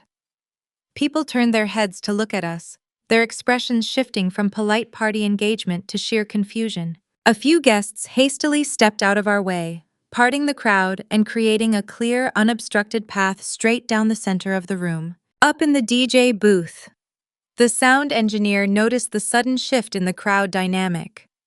Unsure of what was happening, he instinctively lowered the volume of the music, bringing the heavy bass track down to a faint whisper. The sudden absence of the music made the room feel incredibly exposed. Monique was the first family member to spot me. She was standing near the base of the marble platform wearing a skin-tight emerald green dress that left little to the imagination. She was holding a crystal flute of champagne and laughing loudly with a group of local influencers. As her eyes locked onto my face, her laughter died instantly in her throat. The color completely drained from her carefully contoured face, leaving her looking pale and terrified. She knew immediately that my presence meant the destruction of her flawless social media narrative. Monique desperately grabbed my mother's arm, pulling her attention away from a conversation with a local city councilman. Vivian turned around, an irritated scowl forming on her face at the interruption. Then she saw me. My mother's entire posture went rigid. The smug, arrogant expression she had worn in her text message earlier that afternoon vanished, completely replaced by a mask of sheer panicked rage. She quickly tapped my father Calvin on the shoulder and pointed aggressively in my direction. Calvin's eyes widened in shock as he took in the sight of his scapegoat daughter marching through his son's exclusive party, flanked by a highly intimidating legal and security team. My parents and Monique immediately abandoned their respective conversations and rushed forward to intercept me before I could reach the center of the room.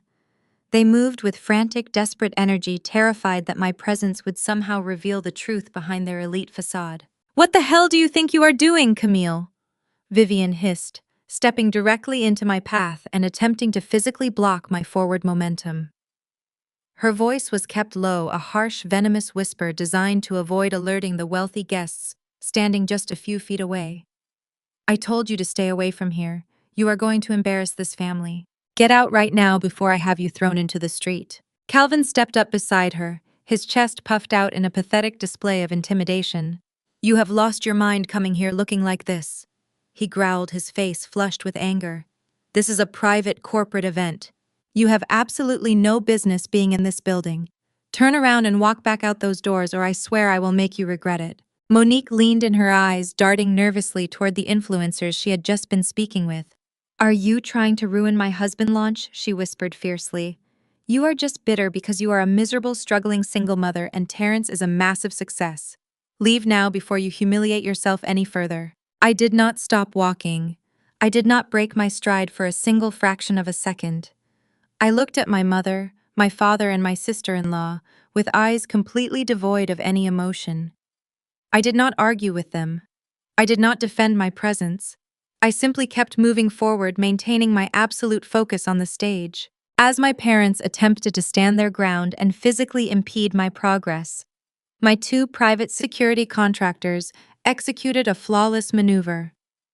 Without uttering a single word, the towering men stepped smoothly in front of me, using their broad shoulders to gently but firmly sweep Vivian, Calvin, and Monique completely out of my path. My parents stumbled backward, gasping in shock as they were effortlessly brushed aside like insignificant debris. I continued walking down the newly cleared path, stepping over the metaphorical bodies of my toxic family, until I stood directly at the base of the marble platform. Terrence had paused his grand speech when the music dropped. He stood on the stage, gripping the silver microphone, glaring down at the commotion. When he realized that I was the source of the disruption, his fragile ego instantly took control.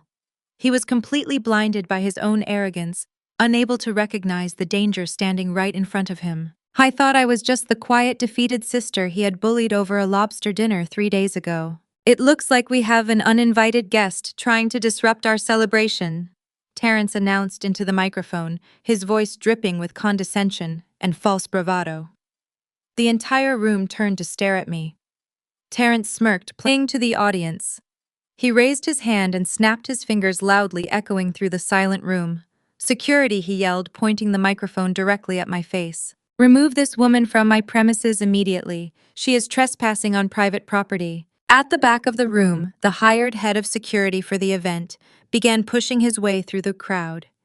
He was a massive, heavily tattooed man, wearing a tight black polo shirt with the word "security" printed across his chest. He marched toward me with aggressive intent, clearly eager to prove his worth to the man who had hired him for the night. Elias, my lead corporate attorney, immediately shifted his stance, preparing to verbally intercept the guard and handle the legal altercation. I raised my left hand, signaling Elias to stand down. I did not need my lawyer to fight this particular battle. I was going to handle the execution myself. The head of security stopped exactly 2 feet away from me. "You need to turn around and walk out the door right now, lady," he commanded, his voice loud and intimidating. "You heard the boss? You are trespassing, and I will physically remove you if I have to." I did not flinch. I did not back away. I slowly unclasped the brass lock on my heavy black leather briefcase. I reached inside and pulled out a single pristine legal document printed on thick, high-quality corporate stationery. It was the fully executed registered commercial deed for the building, proving that Vanguard Holdings, and by direct extension, my private equity division, was the absolute and unquestionable owner of the entire property. I held the document out, extending my arm, until the paper was inches from the security guard chest. "Read it," I instructed, my voice cold, quiet, and carrying the devastating weight of absolute authority. The security guard frowned, looking confused by my lack of fear. He reached out and took the document from my hand. His eyes scanned the bold legal text at the top of the page. He read the address of the venue, the name of the holding company, and the verified ownership credentials linking directly to my corporate identity. I watched the aggressive posture completely drain from his massive frame. His shoulders slumped. He looked up from the paper, staring at me with a sudden profound realization of exactly who he was dealing with. He was a hired bouncer. I was the institution. The guard slowly lowered the document, handing it back to me with a trembling hand. He took 2 large, deliberate steps backward, completely removing himself from my path. He lowered his head and refused to make eye contact with Terrence. I turned my attention back to the stage. I looked up at my brother, who was staring down at the retreating security guard in absolute bewilderment. The smirk had entirely vanished from his face, replaced by a creeping sense of primal panic. I took a deep breath, projecting my voice so it carried clearly and flawlessly across the silent, shocked room, reaching the ears of every single politician, investor, and family member present. "You cannot trespass the owner of the building," I stated. The absolute silence that followed my declaration was heavy enough to crush stone. Terrence stood frozen on the elevated marble platform, his mouth slightly open, his eyes darting frantically between me and the retreating security guard. He could not comprehend what was happening. His brain, constructed entirely on a foundation of unearned arrogance and borrowed money, simply short-circuited when faced with actual uncompromising power. I did not wait for him to recover. I walked up the 3 marble steps, my stiletto heels echoing with a sharp, rhythmic finality. I stopped directly in front of him. Up close, I could see the heavy beads of sweat forming on his forehead. The custom velvet tuxedo jacket he wore suddenly looked like a cheap theatrical costume. He was physically trembling. I reached out and calmly wrapped my fingers around the sleek silver microphone he was holding. He did not fight me. He did not pull away. His grip was entirely loose, devoid of any real strength. I smoothly slid the microphone out of his hand, taking complete control of the room and the narrative. I turned my back on my brother and faced the sea of wide eyes and shocked expressions. The crowd of Atlanta elite stood perfectly still, waiting for the punchline of what they assumed must be some bizarre, elaborate joke. I raised the microphone to my lips. "Good evening," I said, my voice steady, clear, and completely devoid of warmth. "Allow me to formally introduce myself to those of you who have only known me through the fabricated stories my family has peddled. My name is Morgan. I am a senior partner and the lead liquidator at one of the largest private equity firms on the East Coast. And as of this morning, I am also the primary authorized representative of Vanguard Holdings, the corporate entity that holds the deed to the very building you are currently standing in." A collective gasp rippled through the front row of the audience. The local politicians, who had been eagerly posing for photos just moments ago, suddenly shifted their posture, their political survival instincts sensing immediate danger. I did not give the crowd time to process the shift in dynamics before I dropped the executioner blade. "I am speaking to you tonight, not as a supportive sister, but as a corporate landlord and a victim of severe financial fraud." I continued, projecting my voice effortlessly across the massive room. "I am here to officially announce that the Apex Luxury Wellness Group is catastrophically insolvent. This business is entirely bankrupt before the doors have even officially opened to the public." The polished veneer of the grand opening shattered instantly. The ambient whispers transformed into a rising tide of alarmed murmurs. In the VIP section near the champagne bar, several wealthy angel investors sharply lowered their glasses. These were the men and women who had written massive checks to Terrence, believing they were buying into a lucrative, exclusive networking club.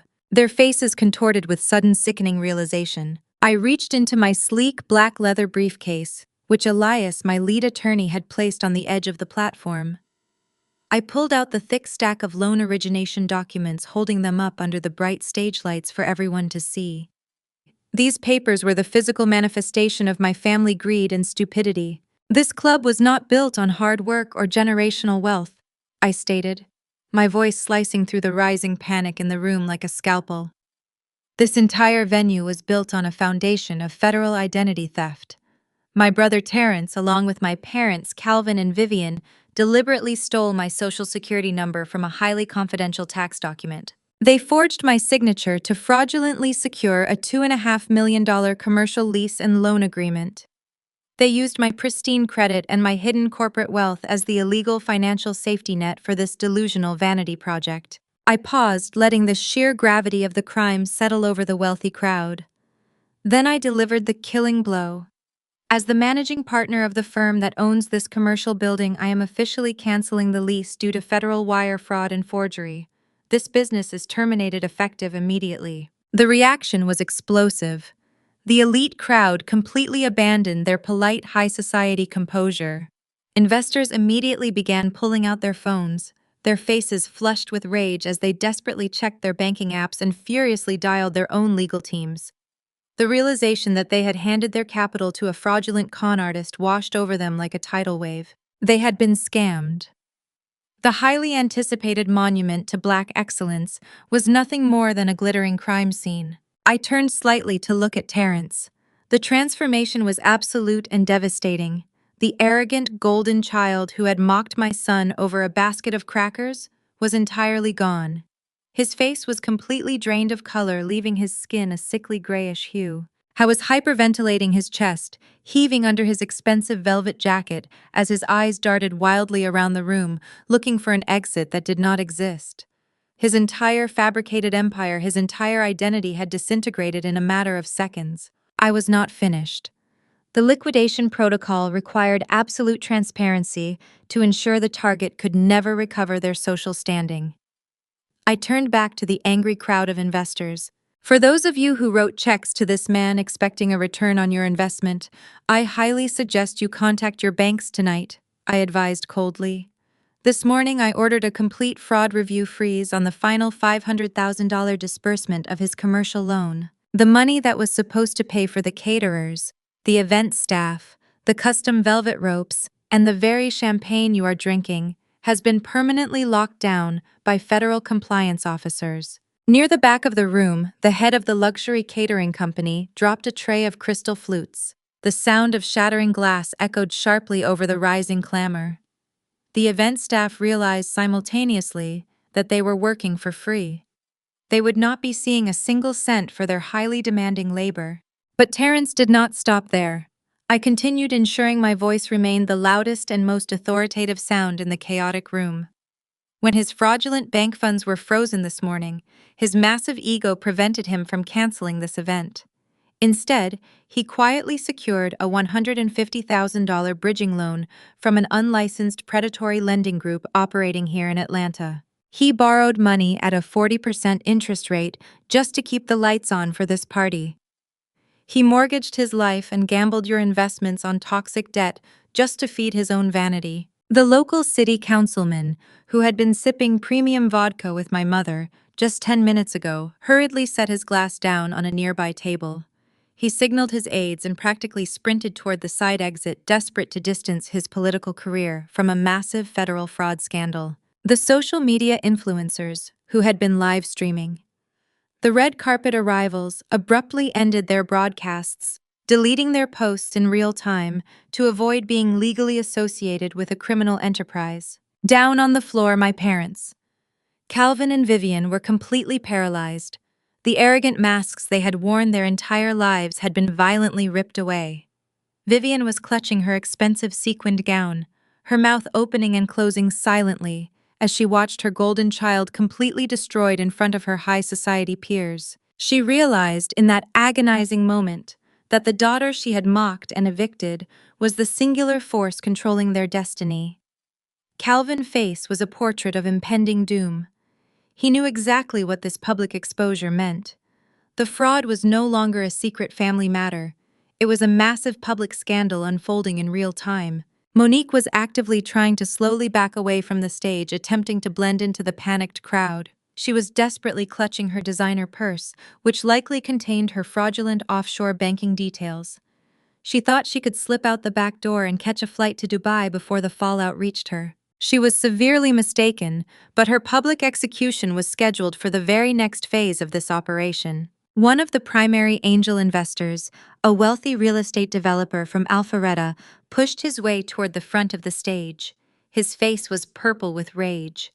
He pointed a shaking finger directly at Terrence, demanding to know where his $500,000 seed investment had gone. Terence could only stammer, stepping backward and raising his hands in a pathetic gesture of surrender. My security team immediately closed ranks around the base of the platform, forming an impenetrable human wall to prevent the furious investor from physically assaulting my brother. The room was spiraling into absolute bedlam, but I stood perfectly still in the center of the storm. This was my domain. I was the architect of their ruin. My private security contractors stood like statues at the base of the platform, ensuring no angry investor or panicked family member could rush the stage. Elias stood nearby, calmly documenting the event with the detached professionalism of a seasoned corporate litigator. I lowered the microphone and turned to face my brother fully. He was swaying slightly on his feet, looking as though his legs might give out at any moment. He looked incredibly small. "You thought you could use me, Terence," I said, my voice low enough that only he and the people immediately surrounding the stage could hear. "You thought because I did not wear designer brands or brag about my net worth that I was weak. You thought you could steal my identity, insult my son, and cast me out into the street while you drank champagne on my dime." Terence opened his mouth to speak, but no words came out. He was completely suffocated by the crushing weight of reality. I leaned in slightly, my eyes locking onto his terrified gaze. "I am not the struggling single mother you laughed at on Sunday. I am the apex predator you never saw coming. And I am going to take everything from you. I am the apex predator you never saw coming. And I am going to take everything from you." Terence stood completely paralyzed. The microphone I had taken from him rested loosely in my hand, but the silence in the room amplified every single breath he took. He was suffocating under the weight of his own hubris. Behind him, I saw movement. Monique was attempting to quietly edge her way toward the side exit of the marble platform. Her emerald green dress shimmered under the stage lights as she desperately tried to distance herself from the catastrophic implosion of her husband. She plastered a look of absolute horror on her face, attempting to play the innocent victim for the wealthy investors who were watching her every move. "I had no idea," she cried out, her voice trembling with perfectly rehearsed distress. She held her hands up toward the angry crowd. "I swear to you all, I did not know Terence was forging documents. I thought he was a legitimate businessman. I am just a mother trying to support my family. Please do not associate me with his crimes." I let out a sharp bark of laughter that echoed through the grand atrium. It was a cold, merciless sound that stopped Monique dead in her tracks. "Not so fast, Monique," I commanded, pointing a manicured finger directly at her. "Do not try to play the innocent victim now. You do not get to abandon ship when you are the one who actively drilled the holes in the hull." I turned slightly and signaled to Elias. My lead attorney unzipped his leather portfolio and retrieved the second highly encrypted dossier I had prepared. He handed it to me with a crisp nod. I held the heavy manila folder up for the entire room to see. "You see, Terence, your wife is absolutely correct about one thing," I announced, keeping my eyes locked on my brother's pale, sweating face. "She did not know about the federal wire fraud or the forged social security number. She was entirely unaware that your parents bet their suburban estate to keep your fake empire afloat. But she had her own spectacular secrets. While you were busy playing a visionary CEO and ordering $4,000 lobster dinners, Monique was quietly bleeding you dry." I tossed the thick folder directly at Terrence's chest. It hit him with a heavy thud, falling onto the marble floor at his feet. He stared down at it as if it were a venomous snake. "Pick it up, Terence," I ordered, my voice leaving absolutely no room for disobedience. "Pick it up and look at the financial statements of your beloved, loyal wife." With trembling hands, Terence slowly bent down and picked up the dossier. He opened the cover. The very first page was a comprehensive summary of the forensic audit I had conducted on his business accounts. I did not give him time to read it quietly. I broadcasted her crimes to the entire room. "For the last 6 months, Monique has been systematically siphoning 15% of your initial investor capital straight out the back door," I declared, making sure the wealthy angel investors heard every single word. "Every time one of these people wrote you a check, your wife skimmed the top. She disguised the theft as generic consulting fees and offshore marketing retainers. But the money did not go to any marketing firms. It went directly into a hidden standalone bank account in the Cayman Islands, registered exclusively under her maiden name. She embezzled nearly $300,000 right under your nose." Terrence's eyes widened to the size of saucers as he flipped through the pages. He saw the highlighted bank statements, the wire transfer confirmations, and the undeniable proof of his wife's massive theft. He looked up at Monique, his face twisting from absolute terror into pure, unfiltered rage. Monique took a step back, her designer heels clicking frantically against the marble. "Terrence, I can explain." She stammered, her perfectly contoured face contorting in panic. "It was a reserve fund. I was just trying to protect our family savings." "You were not protecting anything," I cut in, my voice razor sharp. I turned to the crowd again, delivering the ultimate humiliation.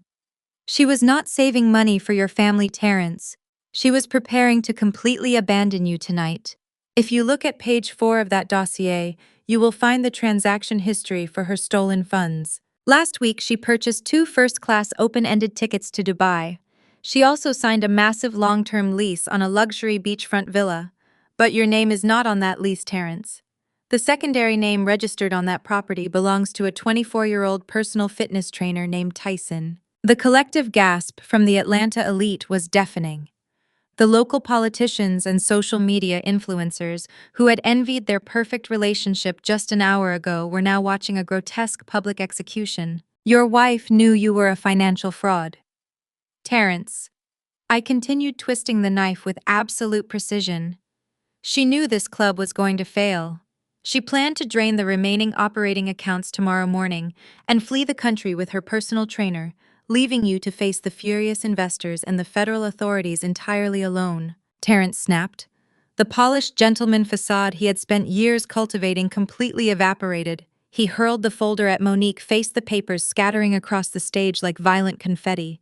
"You stole from me," he screamed, his voice cracking with hysterical rage. "You slept with that gym instructor and you stole my investor money. I gave you everything. I bought you those diamonds. I leased your car, you worthless gold-digging parasite." Monique dropped all pretense of innocence. Cornered and publicly destroyed, she fought back like a cornered animal. "You gave me nothing, you broke fraud!" she shrieked, her voice echoing terribly through the silent club. "You leased cars you could not afford. You maxed out credit cards to buy VIP tables. You are a complete failure, Terrence. You always have been. Tyson is twice the man you are, and he actually has his own money. I was leaving you tonight. I could not stand another minute pretending to respect a man who has to steal his little sister's identity just to get a bank loan." The argument devolved into a vicious, humiliating shouting match. They screamed obscenities at each other, completely forgetting the audience of millionaires watching their grotesque meltdown. It was the absolute destruction of their fake high society aesthetic. They looked exactly like the classless, desperate frauds they truly were. My private security contractors stepped forward, forming a physical barrier to ensure the domestic dispute did not turn violent, but I simply watched with cold satisfaction. Down on the main floor, my parents, Calvin and Vivian, were completely paralyzed by the sheer magnitude of the devastation. The reality of the situation had finally pierced through their arrogant delusions. As they watched their golden child publicly exposed as a fraud, and his marriage violently self-destruct, the mathematical reality of their own situation crashed down upon them. Without the commercial loan, the apex was dead. Without the apex, Terrence would immediately default on the massive debt. And when the primary debtor defaults, the bank immediately triggers the secondary collateral clause. Vivian's face crumpled. The proud, haughty matriarch who had mocked my cheap clothing and gleefully evicted me from a rental house suddenly looked small, terrified, and incredibly old. She pushed past the disgusted investors and rushed to the edge of the stage. She grabbed the marble edge with shaking hands, looking up at me with tears streaming down her carefully made-up face. "Morgan, please," Vivian begged, her voice thick with absolute panic. "Morgan, you have to stop this. You have to tell the bank it was a misunderstanding. If you cancel this lease, the bank will take our house." Calvin stumbled up beside her, his arrogant chest deflated, his eyes wide with fear. "We put the suburban estate up as collateral, Morgan," he pleaded, his voice trembling. "It is everything we have. It is our entire retirement. If Terrence defaults, they will foreclose on us. We will lose the house. We will have absolutely nothing. You cannot do this to your own parents." I looked down at them from the elevated platform. The power dynamic had completely inverted. The people who had laughed while threatening to throw my 7-year-old son into a homeless shelter were now begging for their own survival. Family protects family, Morgan, Vivian sobbed, reaching a trembling hand out toward my polished stiletto heel. You cannot destroy us over a simple mistake. We are your blood. We are your family. Please, you have millions of dollars. You do not need to do this. Have mercy on us. I stared down at my mother with absolute ice in my eyes. I felt no pity. I felt no hesitation. I did not see a mother pleading for her home. I saw a parasite begging to stay attached to a host it had actively tried to kill. I slowly knelt down on the edge of the marble stage, bringing my face level with hers. The entire room held its breath, waiting for my response. I leaned in close so only she and my father could hear the absolute finality in my voice. Do you remember that cheap plastic basket of dry crackers you thought was so incredibly funny at the restaurant? I asked, my tone dropping to a lethal whisper.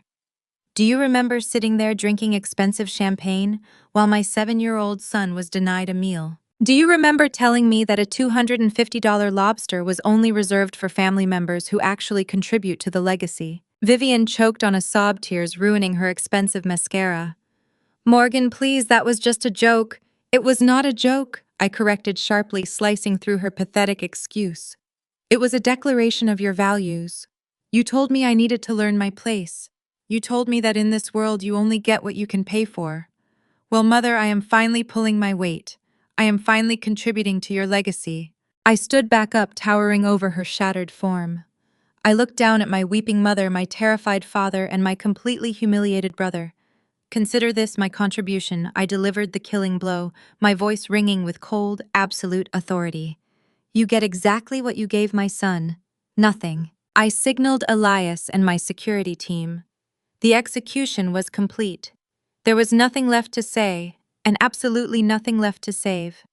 I turned my back on the weeping ruins of my family and prepared to walk out of the building, leaving them to the federal authorities, the furious investors, and the total financial oblivion they had built for themselves. The reverberation of my final words hung in the air, heavy and absolute.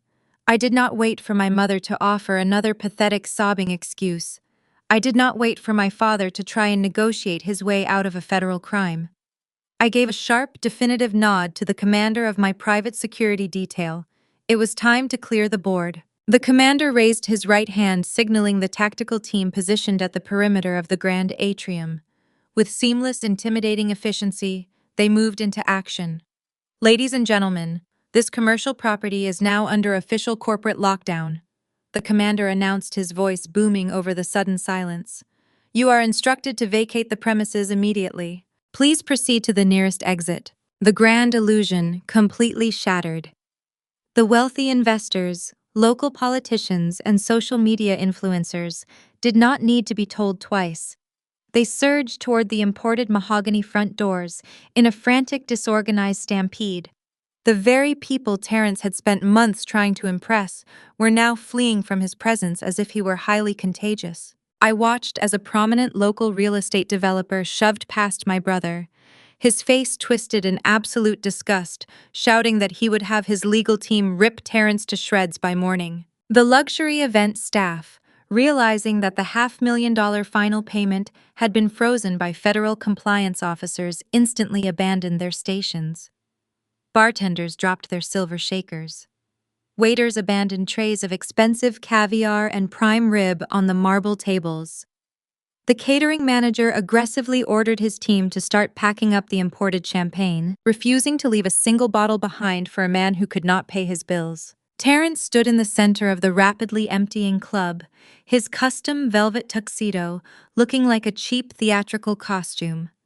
He spun around in circles, watching his fabricated empire evaporate in real time.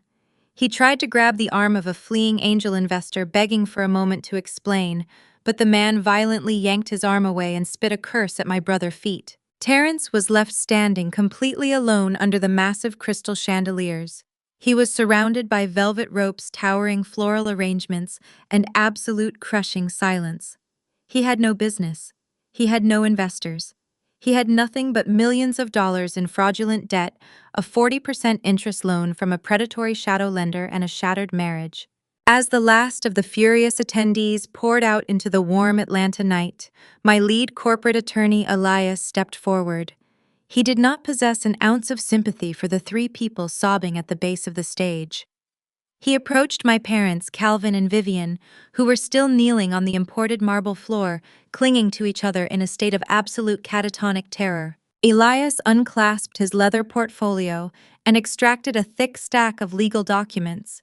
He looked down at my parents with the cold, detached professionalism of an executioner. Calvin and Vivian. Elias stated, his voice perfectly measured and devoid of emotion. You are hereby served with a formal legal cease and desist order on behalf of my client.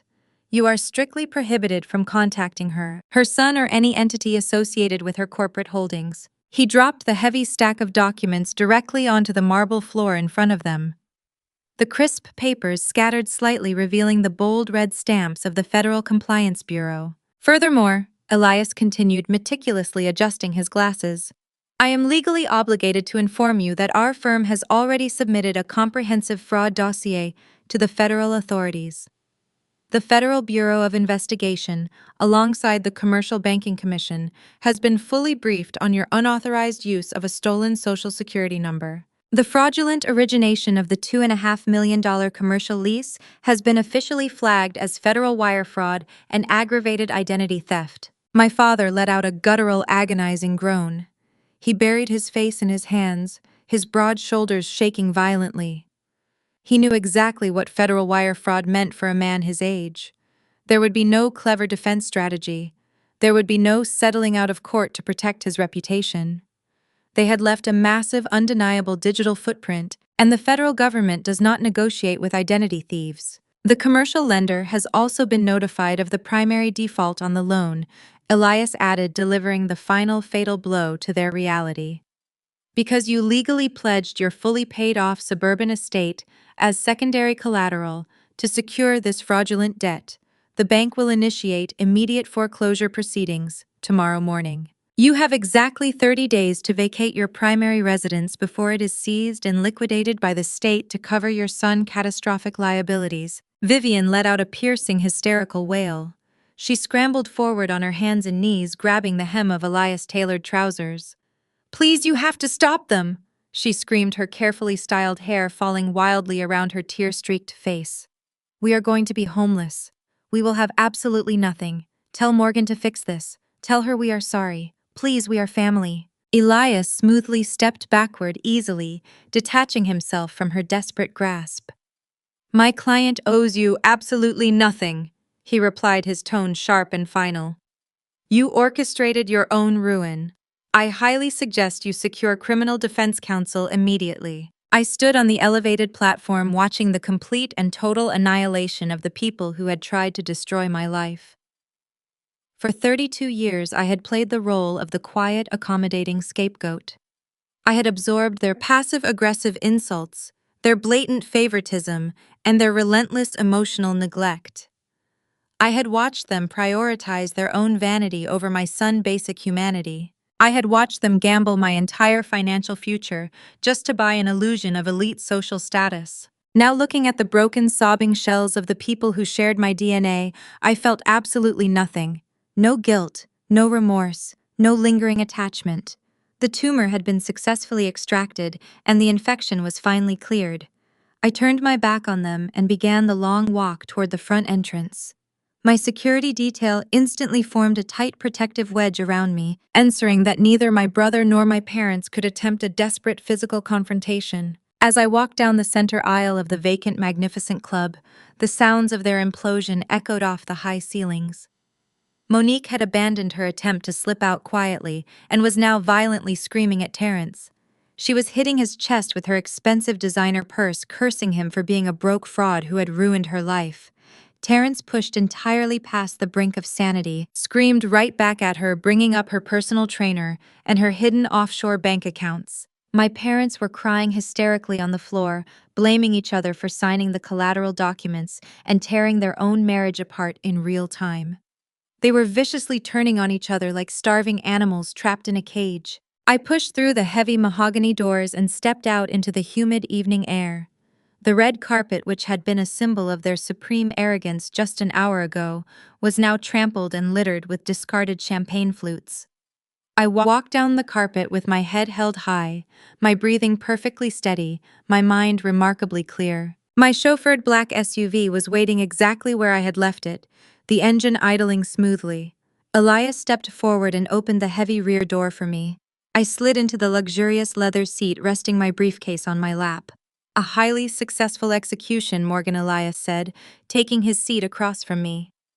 The commercial lender has officially confirmed the loan cancellation. The federal fraud investigation is now active. Thank you, Elias, I replied, staring out the tinted window. As the driver put the vehicle in gear and began to pull away from the curb, I heard a new sound cutting through the warm night air. It was faint at first, then rapidly growing louder and more insistent. In the distance, approaching from the main financial artery of Buckhead, I saw the blinding flash of red and blue lights. 3 police cruisers were speeding directly toward the apex, their sirens wailing like a harsh mechanical chorus of impending justice. The federal authorities and local police had arrived to investigate the massive commercial bank fraud. I did not turn my head to look back at the building. I did not watch the police officers rush through the front doors to arrest my brother and question my parents. I kept my eyes focused firmly on the road ahead. The city skyline glittered brilliantly in the darkness, a sprawling landscape of endless opportunity and hard-won freedom. I pulled out my phone and looked at the lock screen photo of my beautiful, brilliant son smiling back at me. We were safe. We were secure. We were finally free. Thousand words. 6 months passed since that night in Buckhead, and the karma that followed was absolute and entirely unforgiving. In the world of high finance, we call it a total market correction. For my family, it was a catastrophic and permanent destruction of their fabricated reality. Terrence did not just lose his luxury wellness club.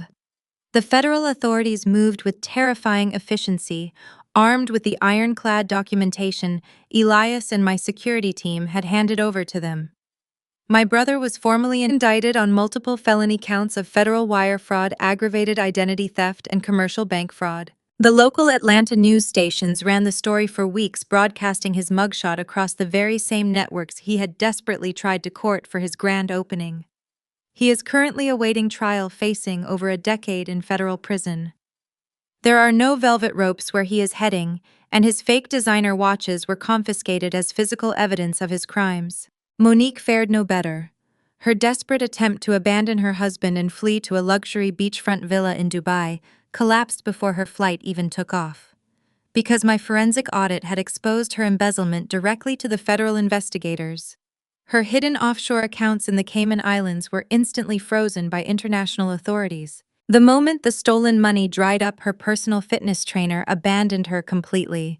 Without her stolen wealth and stripped of her glamorous social media aesthetic, Monique filed for a messy, highly publicized divorce and vanished from Atlanta. She is currently under an active federal investigation for corporate embezzlement, and her carefully curated high society life is nothing more than a digital ghost. But the most profound downfall belonged to my parents, Calvin and Vivian.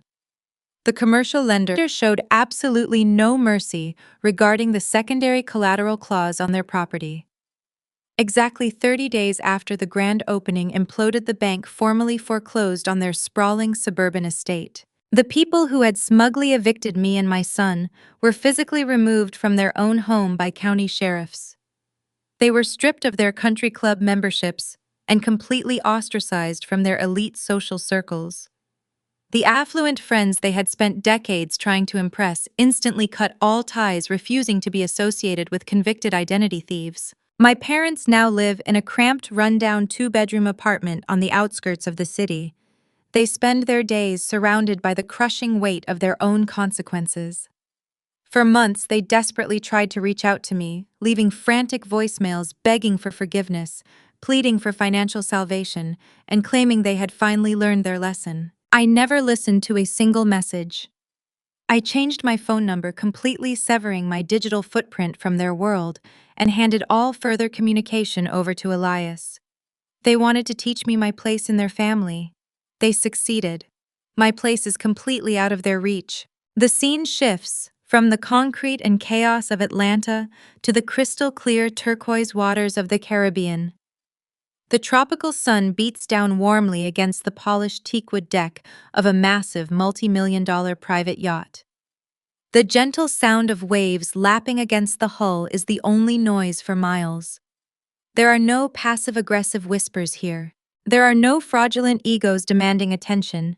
There is only absolute unbothered peace. I am reclining on a plush white sunbed wearing oversized sunglasses and a simple, elegant linen dress sitting across from me at a beautifully set dining table under the shade of a crisp white canopy is my son Malik. He is wearing his favorite swimsuit, his small face glowing with pure, unfiltered joy. He is not confused or marginalized. He knows exactly how much he is loved and valued. The heavy glass doors of the lower deck slide open, and my private chef steps out into the sunlight. He is carrying a massive, pristine silver platter. He walks directly over to our table and sets it down right in front of Malik. Resting on the platter is a colossal, exquisite butter, poached lobster, perfectly seasoned and steaming in the warm ocean breeze. It is surrounded by fresh lemon wedges and rich garlic butter. There are no cheap plastic baskets of dry crackers in sight. There is no one here to slap my son hand away or tell him he has not earned his seat at the table. Malik's eyes light up with pure delight. He looks over at me, a massive smile spreading across his face. "Go ahead, baby," I tell him, returning his bright smile. "Eat as much as you want." I watch my son happily dig into his lavish meal, the taste of absolute freedom, sweeter than any luxury money could buy. I lean back against the cushions, closing my eyes and listening to the steady, calming rhythm of the ocean. Society conditions us to believe that cutting off our blood relatives is a tragic failure. We are taught to endure endless toxicity, manipulation, and emotional abuse under the guise of family loyalty. But I learned through the fire of corporate combat and deeply personal betrayal that cutting off a toxic bloodline is not a loss at all. It is a necessary medical extraction. When a tumor threatens the health of the host, you do not negotiate with it. You do not reason with it. You surgically remove it and you heal. Family isn't about DNA. It's about who ensures you have a seat at the table. Have you ever had to use your success to destroy someone's manipulative facade? Share your story in the comments below, and remember, never let anyone hand your child crumbs when you own the whole bakery.